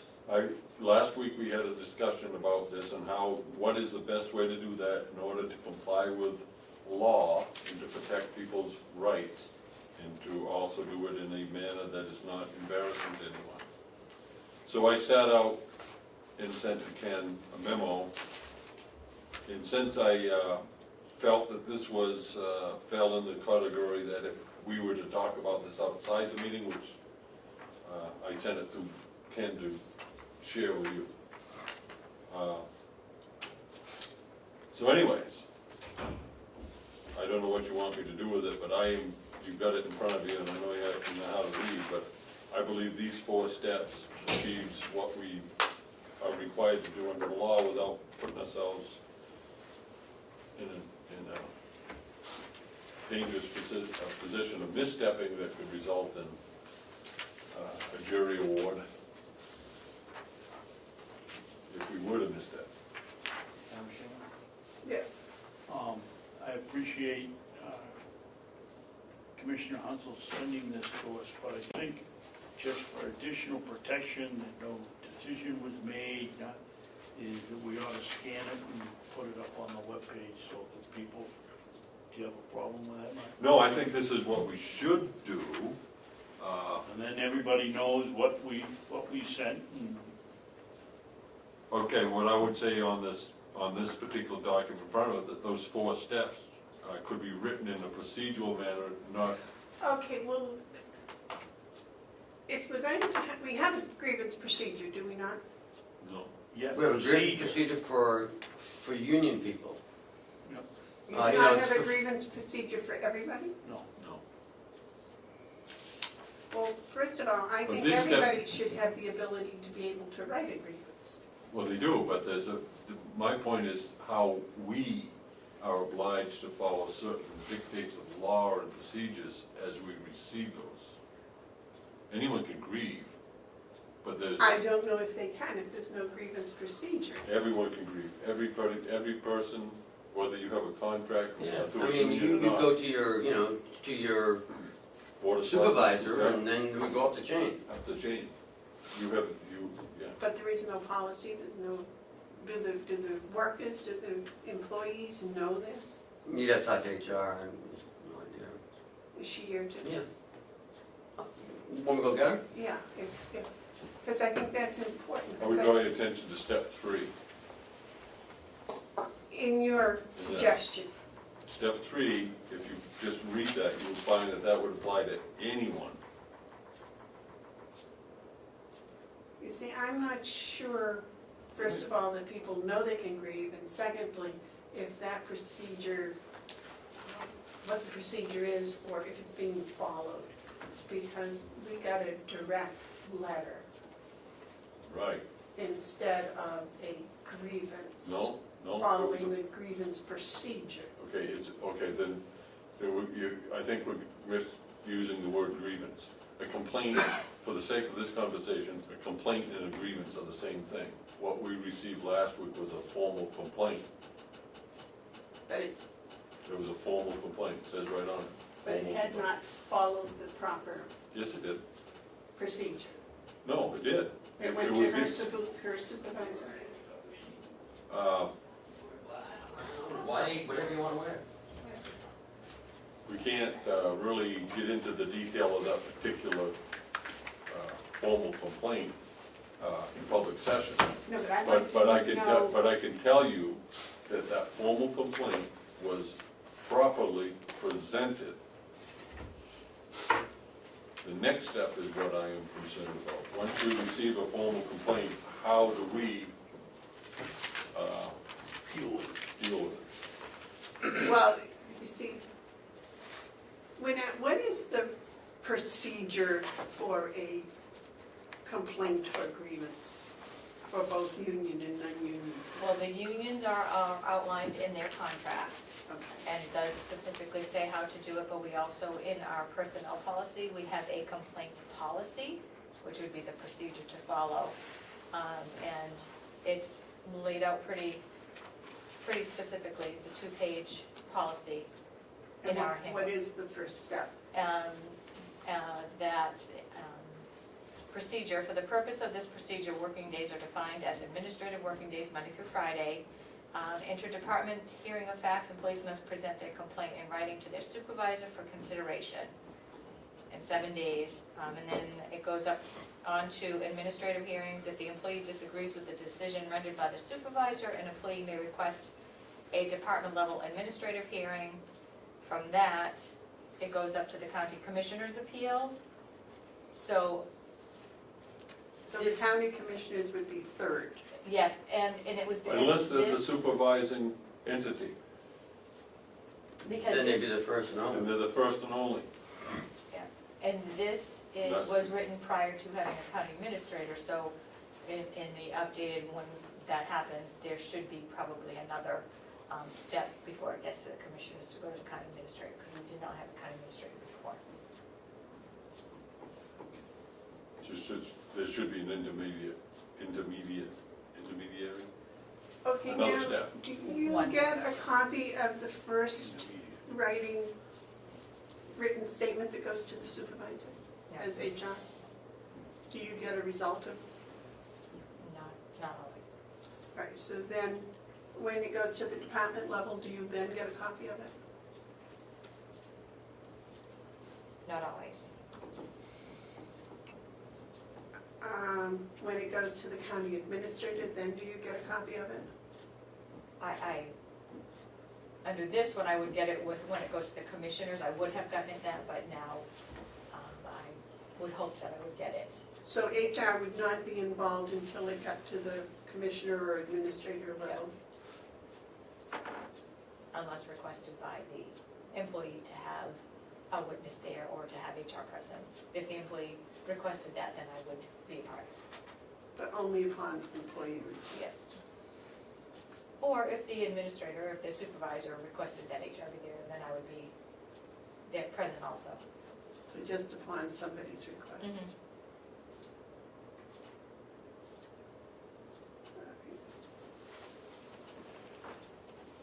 So what happens when somebody doesn't follow that procedure? Does it, for example, if Ken was given a written notice and it never went to the department head, or it never went to the supervisor or the department I know the level, answer to that. what would Ken do with it? Would he send it back to the supervisor? I would hope he would talk with the supervisor and ask that the supervisor look into it. But there's nothing in the procedure? No. Because I think what's happening here, I think we have a procedure, but I'm not sure that the employees either are aware of it or are following it. Because they're skipping steps, I think. And that, that's why when it says here, the procedure for receiving complaints, that was the very first part, that's what I wanted to talk about, was the procedure for receiving those complaints.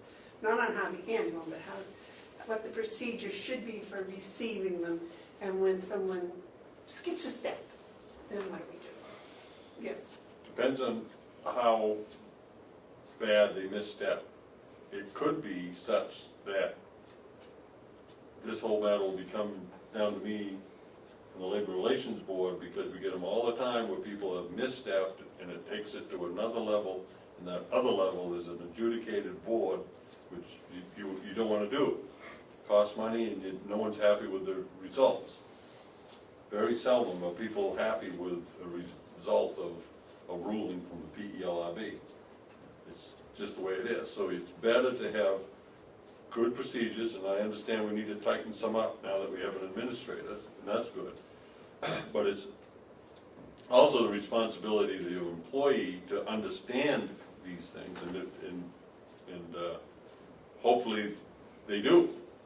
If they follow the steps for submitting it, it's pretty well spelled out, and they should be encouraged to follow the procedures, because that's where you get missteps. My concern isn't so much with whether they follow the procedures correctly to get it to the commission. It's when we get a formal complaint, how do we proceed as a commission? Now, we're given guidance from the policy, but we're also responsible to adhere to a whole bunch of laws, including 91A. So, it's not just a matter of having procedures for the employees, it also is a matter of having procedures for the commission, and we don't have those. Well, let me ask you this, when there's a complaint comes to the commissioners, do you investigate it? If I am asked to, yes. Yes. If I get a complaint that needs to be investigated, yes, I will investigate. Okay, so for example, if we were to get a complaint for, I don't know, sexual harassment, that would require investigation. Yes. So would we ask the state police to investigate it, or would we ask No. Dominic, or do we ask you? The attorney answer would be, it depends. It depends on who's involved, and it depends on the situation. But most cases, yes, I would do the initial investigation, most. With a report back to the commissioners? Yes. Well, go to me, then to you. Well, the complaint was given to us, and we asked her to investigate, I would expect we would get the results. So you got Every staff person works through the administrator. You gotta have that. You can't have anyone, regardless of the department they're headed, going around telling us something without the administrator knowing. It's not fair. How that's handled is based on their relationship. So we need to be careful that if we have an administrator whose job it is to administer, that we don't circumvent that. So in the loop of things, it has to go through the administrator. And we have a sexual harassment policy that states that there are certain steps these employees have to take. You can't just go right to the commissioners. Right. Unless it's me, you need to go to your supervisor. And you're my supervisor, so I would go to you if I was being harassed. Well, that's what I'm saying, see, this is where I'm confused, because the commissioners get a complaint. When we get a complaint, we don't get every complaint. Right, but I'm saying, if commissioners get a complaint,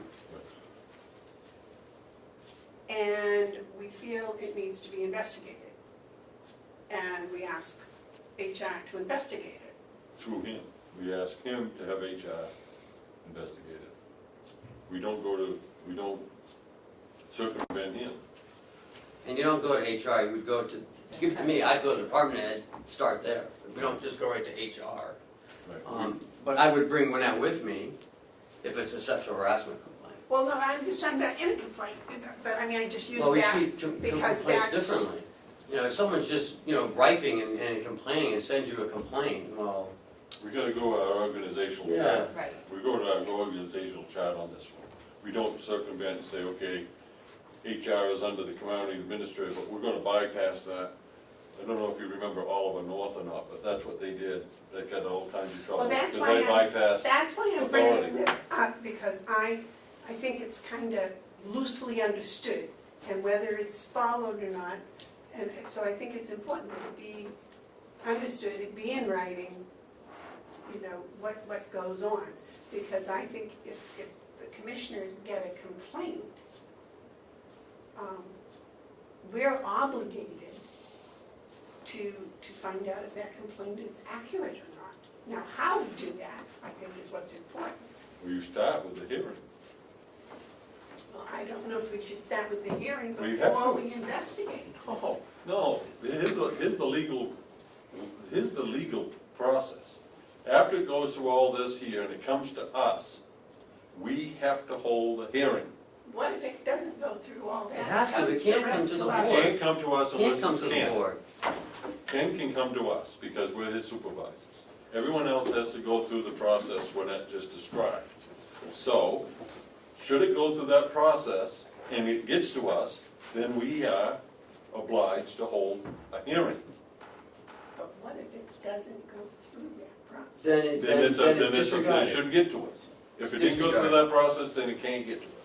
Goes back to. It goes back to, you start over. No employee should be circumventing six supervisors to go right to the commissioners. No, yeah, can't do that. Yeah, that would be chaos. And it's also chaotic if we have an organizational chart and we decide that we're going to circumvent that to do something that might look like it's more streamlined. We are in the business of receiving complaints when they get to us. Until they get to us, we haven't received one. So are we to We have received assume by one. the time it gets to us, it has been investigated? That would Yeah, be through the many way steps. that it should happen. So it should come through with an investigated report. If one is warranted, yes. Because you're mixing apples and oranges. You're talking about sexual harassment, which is I'm totally. talking about a complaint. Well, but you mentioned sexual harassment. But I consider all complaints as serious, is Really? that? Oh, I had bad peas as compared to sexual harassment. I mean, yeah, somebody's eating in the cafeteria, I have bad peas, and they send you Oh, a letter saying, there's bad food in the cafeteria. it just kind of went over my head. The board's gonna hear that? That's gonna go to a supervisor? Not unless it gets to us. But it should go through a supervisor. Right, and if No it- employee should be sending anything to the commissioners Right. without going through their supervisor, their supervisor, their supervisor, to me, Right, along with HR, we'll do the investigation if I think one's warranted, if it hasn't been done yet. and But if if I, someone says there's bad food, it gets to me, Chris, what happened? Oh, no, I don't know what you're talking about. You're not gonna see that complaint, I can tell you that. and the other part of the step is if it goes through, they go through the whole process, and they go all the way through, except to us, they get to the point where they haven't come to us, they don't like what they're getting for an answer, they have the right to come to us. If they've exhausted all the rest, they have that right. At that point, we have the duty to hear it, and that's why my focus isn't whether or not they get to us, it's what do we do when they get to us? Well, I wanna And know that's what why they come with. that's what my memo is. I wanna know what they come with. So when Their they complaint. get to us, they come with having a report of some sort from their supervisor as to their discussion. If it comes from a union person, you're gonna have 3 grievances, and you'll see all the grievances once it gets to here. But I'm just talking about everybody. No, you can't talk about everybody. You need to talk about union, because union has a specific grievance in their contract. That's the way they have to do it. I know, but they come with a report for each one, Well- each level that they've spoken to, that there should be a report that comes to us. So we would understand what was going on. And by the time they get to you, and you part of the report should explain why you did not find in their favor.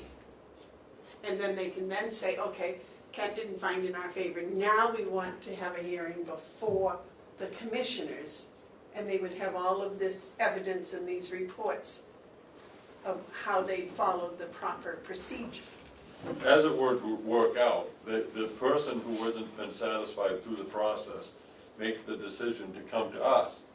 They would be wise to be prepared and bring their evidence with them, because we're sitting here impartially making the decision. Right. And so if they have a complaint, they're the ones who have to articulate their complaint. But Ken should have the evidence from having the department level person having met with this person and that report, and they should have the supervisor having a report, having met with this person, so we get both sides of the argument. What you would have is the aggrieved person gets to go first and present their grievance or complaint. At that point, when we start asking questions, we would be turning to Ken and whoever else is in the room saying, what do you have to say about that? So we wouldn't be privy to their reports? No, because that would be an ex You're already parte. taken- that'd That would taken. be ex parte, which means we could become disqualified. If we have conversations with someone, say at the nursing home, says, I'm really mad at so-and-so and you ought to hear this, we No, have. I'm talking about the reports, When these complaints come to us, we should not have any opinion about them. but they should have had a report from the supervisor. Mhm, They should have had a report from the department level, mhm. and they should have a report from you. And those And reports, each one would have been public, because you would have given it No, to them they're saying, not public. I do not approve of your grievance, and you know. They're not public. We have no access to them, nor should we have access to them until the grievance is formally presented before us and we say, what do you have to say about it? Then they hand us the report. If we go get the But report. they come with the report, that's what I Well, want. yeah. I would hope the Report. staff was always gonna be prepared when they come in front of the commission. They've had a report. But it's not along public. with some sort of an investigation But it's not wherever it public. became necessary. It cannot be public, and we cannot be privy to it before it is presented to us in a formal manner. I just caution you to not do anything other than that, just Well, don't. that's why I'm trying to find the process for receiving the complaints, because then I know how they got here and what they come with. So complaint will come from me with everything that I've had up to Well, that point. historically, that hasn't been the case. You know, Okay. In the past 2 years, that historically hasn't been the case, and I would like this tightened up a little bit, so And that how it do you know is, that? it becomes the case. Why hasn't that been the case? I don't know, I wasn't here, I just. So how do you know it hasn't been the You case? made the statement that it wasn't. You made a case, you made a statement. Well, because I've read letters on the internet That's what- with accusations in them, complaints in them. Those aren't formal complaints. There's a difference between a formal complaint that comes to us and someone being disgruntled and writing a letter. That's not the same thing as a formal complaint. If someone writes a letter and publishes it wherever they publish it, that's their right, but that does not constitute a formal complaint. That constitutes someone who is upset and wants to spout off in whatever way, and they may be right, they may not be right, but that is not a formal complaint. That is just So someone when it gets disgruntled. to us in that shape, it's not a formal complaint? It's not a formal complaint until it's brought to us after it's exhausted all the other procedures. It's only a formal complaint is if someone can come in and say, we went through these steps that Lynette just spelled out. At that point, it is now received as a formal complaint. As a formal complaint, we have to act impartial. And we can't have any foreknowledge. We may hear rumors and scuttlebutt, because, you know, it's hard to go about the county being totally deaf, but we should not form an opinion. And we must not I form an opinion. understand all that. I'm talking about in the past that it's been, I don't know, I think I saw a folder a couple of weeks ago when I was cleaning out the desks in there that was full of letters. They're full of letters to the commissioners. Some of them were complaints, some of them, I don't know, we were looking at them like. So my question is, that's what I was talking about, those who arrived here for other commissioners, and I don't know if they were treated as complaints, I don't know how they were treated, but they were coming through, and I don't think they followed the proper procedures, and that's Well, what, then you need to. I don't That's know what that, I'm I don't know that, I don't know, and Noah, and I don't mean this in a rude way, just to get it out there, I don't really care. What we have is an opportunity to make it better and right streamlined. now, and that's what There's too much good news coming in the future for me to dwell on the past. well, that's why I want, that's why I think this procedure for receiving the complaints is so important. I know, but I don't want you to say that it hasn't been handled right in the past. Well, I don't know how it was handled. I know, but that's what you said. That's what you That's what you said. said. I and- said it wasn't handled with the following procedures Oh, that maybe. we're talking not about what you now, so said. that's what I want, that's, okay. My whole thing is, I wanna make sure that when we get a complaint, it's gotten here properly, it's been properly Vetted. vetted, if you want, all the way along, and then we can impartially deal with it. Period. But I'd like to just warn all of you that you don't go down talking to employees if you get a complaint. Because if that happens, you're not gonna be involved in the end decision. You take yourself out. I don't think any of us have gone to talk to employees about a complaint. I just said I just wanna caution you that. I have sent out, and hopefully you disseminated it to everyone who works in this county, do not talk to We're me. putting them in the paycheck. I don't want anyone talking to me, any staff or employee bringing a complaint to me. It's not that I don't care, it's that if they do that, then I have violated that ex parte clause that I'm trying to And get I'm across. thinking that maybe that is something that should come from the commissioners. Well, that's up to you guys. I'm just telling everyone, if you want me to be helpful, don't put me in an ex parte meeting. So I'm not going to do it. You guys get free to go talk whoever you want. I'm just saying, I'm not entertaining it. You can make the same statement if you want or not. But I'm not here to listen to people's complaints about their jobs unless it's done in the procedures Proper that's spelled out. procedures. And then I'll listen to it. I want to be here because I want to do the right thing by everyone. And if someone has a legitimate complaint, they've been wronged, and they can prove it to me, I'll do what I can to make it right. But if I hear it in the corridor, someone says something to me, and it's just their side of it, and they get me thinking that way, then how can I be impartial? Well, that's why I think it's so important that it comes to us in a proper manner. It comes the proper way, in writing, through the supervisor, through the department level. If the county prosecutor brought a charge against the person and then went privately by themselves, they talked to the judge, that's illegal. That takes that judge right out of it. You cannot do that. That's why you don't see judges or lawyers doing that. They don't go talk to judges. So picture yourself as a commissioner, so you're sitting in the final judgment, and you have to maintain impartiality. The only way you can do that is don't have conversations with people who are disgruntled and may issue a formal complaint. If someone is disgruntled, they may not make a Now, formal I think complaint. we've got that, I think we're past that. What we're into is the proper way for it to get here. And if we're on agreement with that, and we aren't going to listen to a complaint unless it comes the proper way. Right, okay. And what do we do once it gets to us? Well, the second half of this line talks about commissioners' correspondence.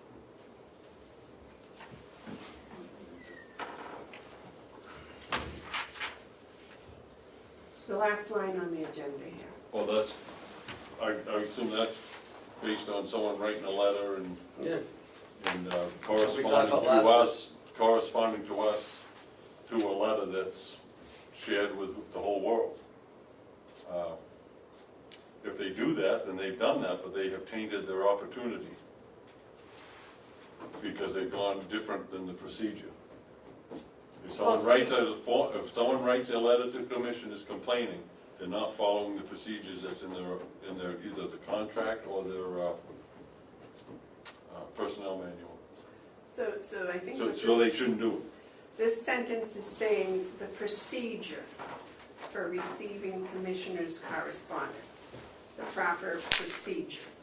And last week, I think we said that we would discuss receiving the letter. And whether, when a letter comes to the commissioners, whether the three of us sit down and open it together, or whether, whatever. And I think this is what the discussion is about. And any Okay. feelings that you have about that. Okay, so, I'm sorry, David. No, go ahead. All right, so what I would say is that we receive the complaint in whatever form it comes. If it's a letter, it's a letter. If it's someone, and it should be, but if it's follow the procedure, the complaint will come in whatever form it comes. And at that time, it's going to probably, in most cases, I would say, 99% of the cases, it will be done in non-public. In that non-public setting, that is when we, sitting here as a commission, should have our first look at the complaint. We're not talking about a complaint, we're talking about procedure of receiving commissioners' correspondence. That's all correspondence, whether it be a letter from the farm board, or whether it be a letter from an employee, or, I'm not, that's my what's, universe of discourse is not about all correspondence, it's about well, that's complaints. what's on the agenda, Well, I thought it was on the agenda as it pertained to doesn't say. complaints. It Okay, says well then I, procedure for receiving complaints, and, or, now here's another subject, procedure for receiving commissioners' correspondence. I don't care about any of that. You don't care how we receive our No, if I get a correspondence? letter that's addressed to me or the commission, I wanna read it. Okay. That's different than getting a formal complaint that I don't wanna read until it goes through the procedures. If we get a letter from someone saying, we're doing a great job, then I wanna read that. Okay, so here this letter comes, this unmarked envelope arrives for the commissioners. So, we have no idea what's inside. It's a big surprise. Could be good stuff, could be bad stuff, I don't know. Could be white powder, who knows? Do we get together, the three of us, and open it and read it? No. Do we open it and read it individually? What do we do? How do we handle it? We get it whenever the letter comes, if it's addressed to us, it's open, you read it and say, okay, good, and then someone else can read it, okay, good. Those are just regular correspondence, and we should just deal with that like we do with any mail. But if it's a formal complaint, Well, no, that's different. That we wouldn't know until we opened it. so I don't think the other discussion even needs to take place. Of course we open mail, correspondence, of course we do, and read it. We don't have to be in a formal meeting to do it. In the past, it comes in, either Cheryl or I open it up, because it says, county commissioners, maybe, I want to tell you about my dad, who was at the nursing home for 20 years, thank you for taking good care of him. You're doing a good job, you're doing a bad job, commissioners.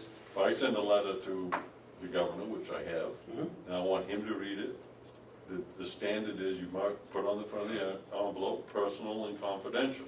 So if you got a letter that says to Commissioner Bevard, personal and confidential, or if it said personal and confidential for commissioners only, then that would mean that that's been marked for us to open in the meeting. But you don't know that unless someone puts that on. So it's up to them, it's up to the sender of the letter. If it just comes, county commissioners, no, nothing, Open it, why not? It's a letter, okay. it's a And correspondence. then put it in your packets? If it's a If we formal put it on the web complaint, before. if it's a formal complaint and it comes that way, and you see it as a formal complaint, you may want to stop and think about, what's the best thing, because we don't take formal complaints that way. So you may want to, at that point, call the person who sent it and say, listen, you didn't follow the procedures, you want me to go forward and present this commission, I will, but it probably will not bode well for you if you're looking for relief. You can't capture everything. But Yeah, but I don't think, now here's a good question, if it comes through and it's a complaint, and he calls them up and says, well, I will do it, but it's not gonna bode well, and now we've just ruined all that we just said, that we're not going to take it unless it's followed the proper procedure. exactly, we're not going to take it unless it So follows he the calls them procedures. up and he says, I'm sorry, you did not follow the proper No. procedure, here they are, follow them, and then we will present it to the Yeah. commissioners. Yeah, that would make sense. So, well, yeah, but that's what we need to have here, we need to know, Ken needs to know, Cheryl needs to know, she opens something up and goes, oh my God, I don't wanna see that, and then gives it to us, that's not what we just said. What we just said was it's got to come the proper procedures, Right. and then we will look at it. So we could have Ken decide that if a correspondence of this sort follows the procedure, and if it doesn't, then he can give forewarning that, look, you've gone this far, do you really wanna go this way, or do you wanna do it right? I think he should just simply say, or maybe, just put it back in the envelope, give it to Lynette and say, Lynette, please go to this person, return the envelope, and give them the list of proper procedures. Then if they want to ask help, Lynette can help them. Yep. And if not, at least it's now been returned, and I think, to me, that would be a better procedure than having Ken or Cheryl, call them up and say, well, you can't do. I mean, we can't just simply say, well, you might do this, it's like, no. It's either yes or no. Yep. I'm sorry. Yeah, I agree with that. What do you think, Mr. Babson? I'm enjoying the conversation. You must have an opinion. No, I don't, I think that we set procedures and we follow them. Whatever the board sets as the procedure is the one that's gonna be followed. No sense in arguing about it. But in minutes, right, I need to know what that procedure is. It's in it's in that. What you just read is the procedure for non-personnel and the procedures for the unions in the contract. But in the past, we put them on the website, so we're No, gonna not do no that. more. There's no. I think if they're happy letters, you give copies to each of us, and then we can discuss them at a meeting or whatever. If they're not happy, you put them back, but you send us a memo, or you put a memo in. There was a letter that we gave to Lynette to return to the sender because it hadn't followed proper procedures. So at least we know that something came through.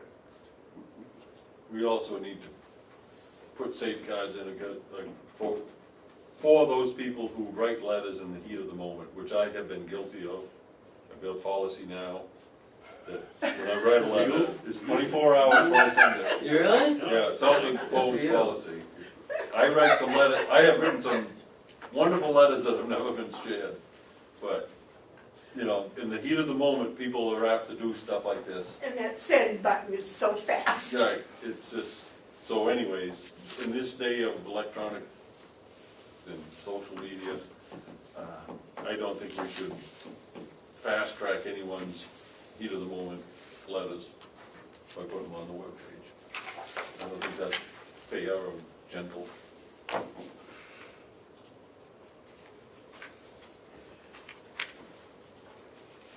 And And if if we get a letter that's got a complaint in it,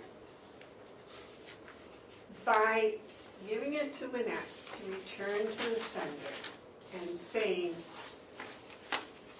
we know you wish to make a formal complaint, they might go, oh, no, I don't want a formal complaint, I'm just, But I don't want to hear any complaint. then I'm just complaining, and she can explain that this, they're, you know, I'm not here to listen to people's, morose. right, that's not, you know, if there's a formal legal complaint that they have relief for, then that's why I'm here. I'm not here to listen to whether they're happy. I'm not the bluebird of happiness. But I do want to hear if they're happy. Well, I hope they're happy, but it's not my job to see to it that they are. Well, Matt, does that sound within reason? You're the HR specialist here. Would that maybe help some people?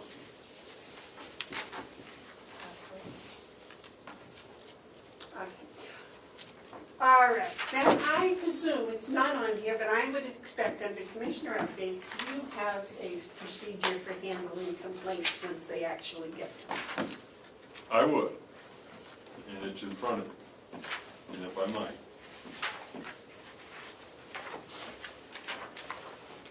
I would ask, does it, Are you using a letter we received recently as a, right, so what I'm, when you're talking about this, or are you just, is this a scenario? no, this is the real case that I think at this point we should go into non-public because it is in response to a formal complaint that we have received I think and we haven't acted on, and we need to act on it, and I would like to go into non-public to discuss what I believe is the proper way of handling the one that we have received. But shouldn't that be the same for all of them? No, because we're talking about people going to, making a formal complaint to their immediate supervisors. Okay, but shouldn't we have the same procedure for all complaints I'm that talking- make it here? No, this one is for this particular one that we've already received, because if we don't do it right, we could misstep. So what I've done is taken some time, and I'd like to talk about it non-public, because I can't explain the details without jeopardizing someone's right to privacy in public. Okay, do we have anything else for public meeting? Would you like to have Lynette stay for the non-public? No, don't think it's necessary. Thank you very much for all your information. It was very helpful to me. Is it possible that the commissioners might get a copy of your procedures that you read to us? Didn't you all receive a handbook? It's in the personnel policy. Okay, It's in your personnel policy. thank you. I'd like to make a motion going to non-public session 2 under RSA 91 A3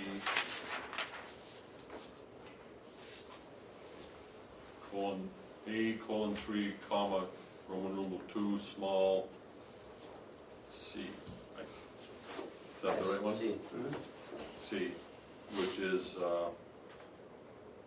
matters which, if discussed in public, would likely affect adversely the reputation of any person other than a member of the public board.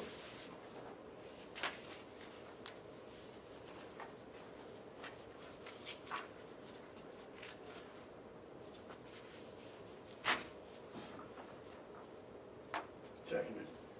Oh, I'm sorry. Those, No, I roll got it. call. Commissioner Hounsel, Yes. Commissioner Babson, Yeah. Commissioner Bevard. Yes. John, I do not believe we're going to have any more public today.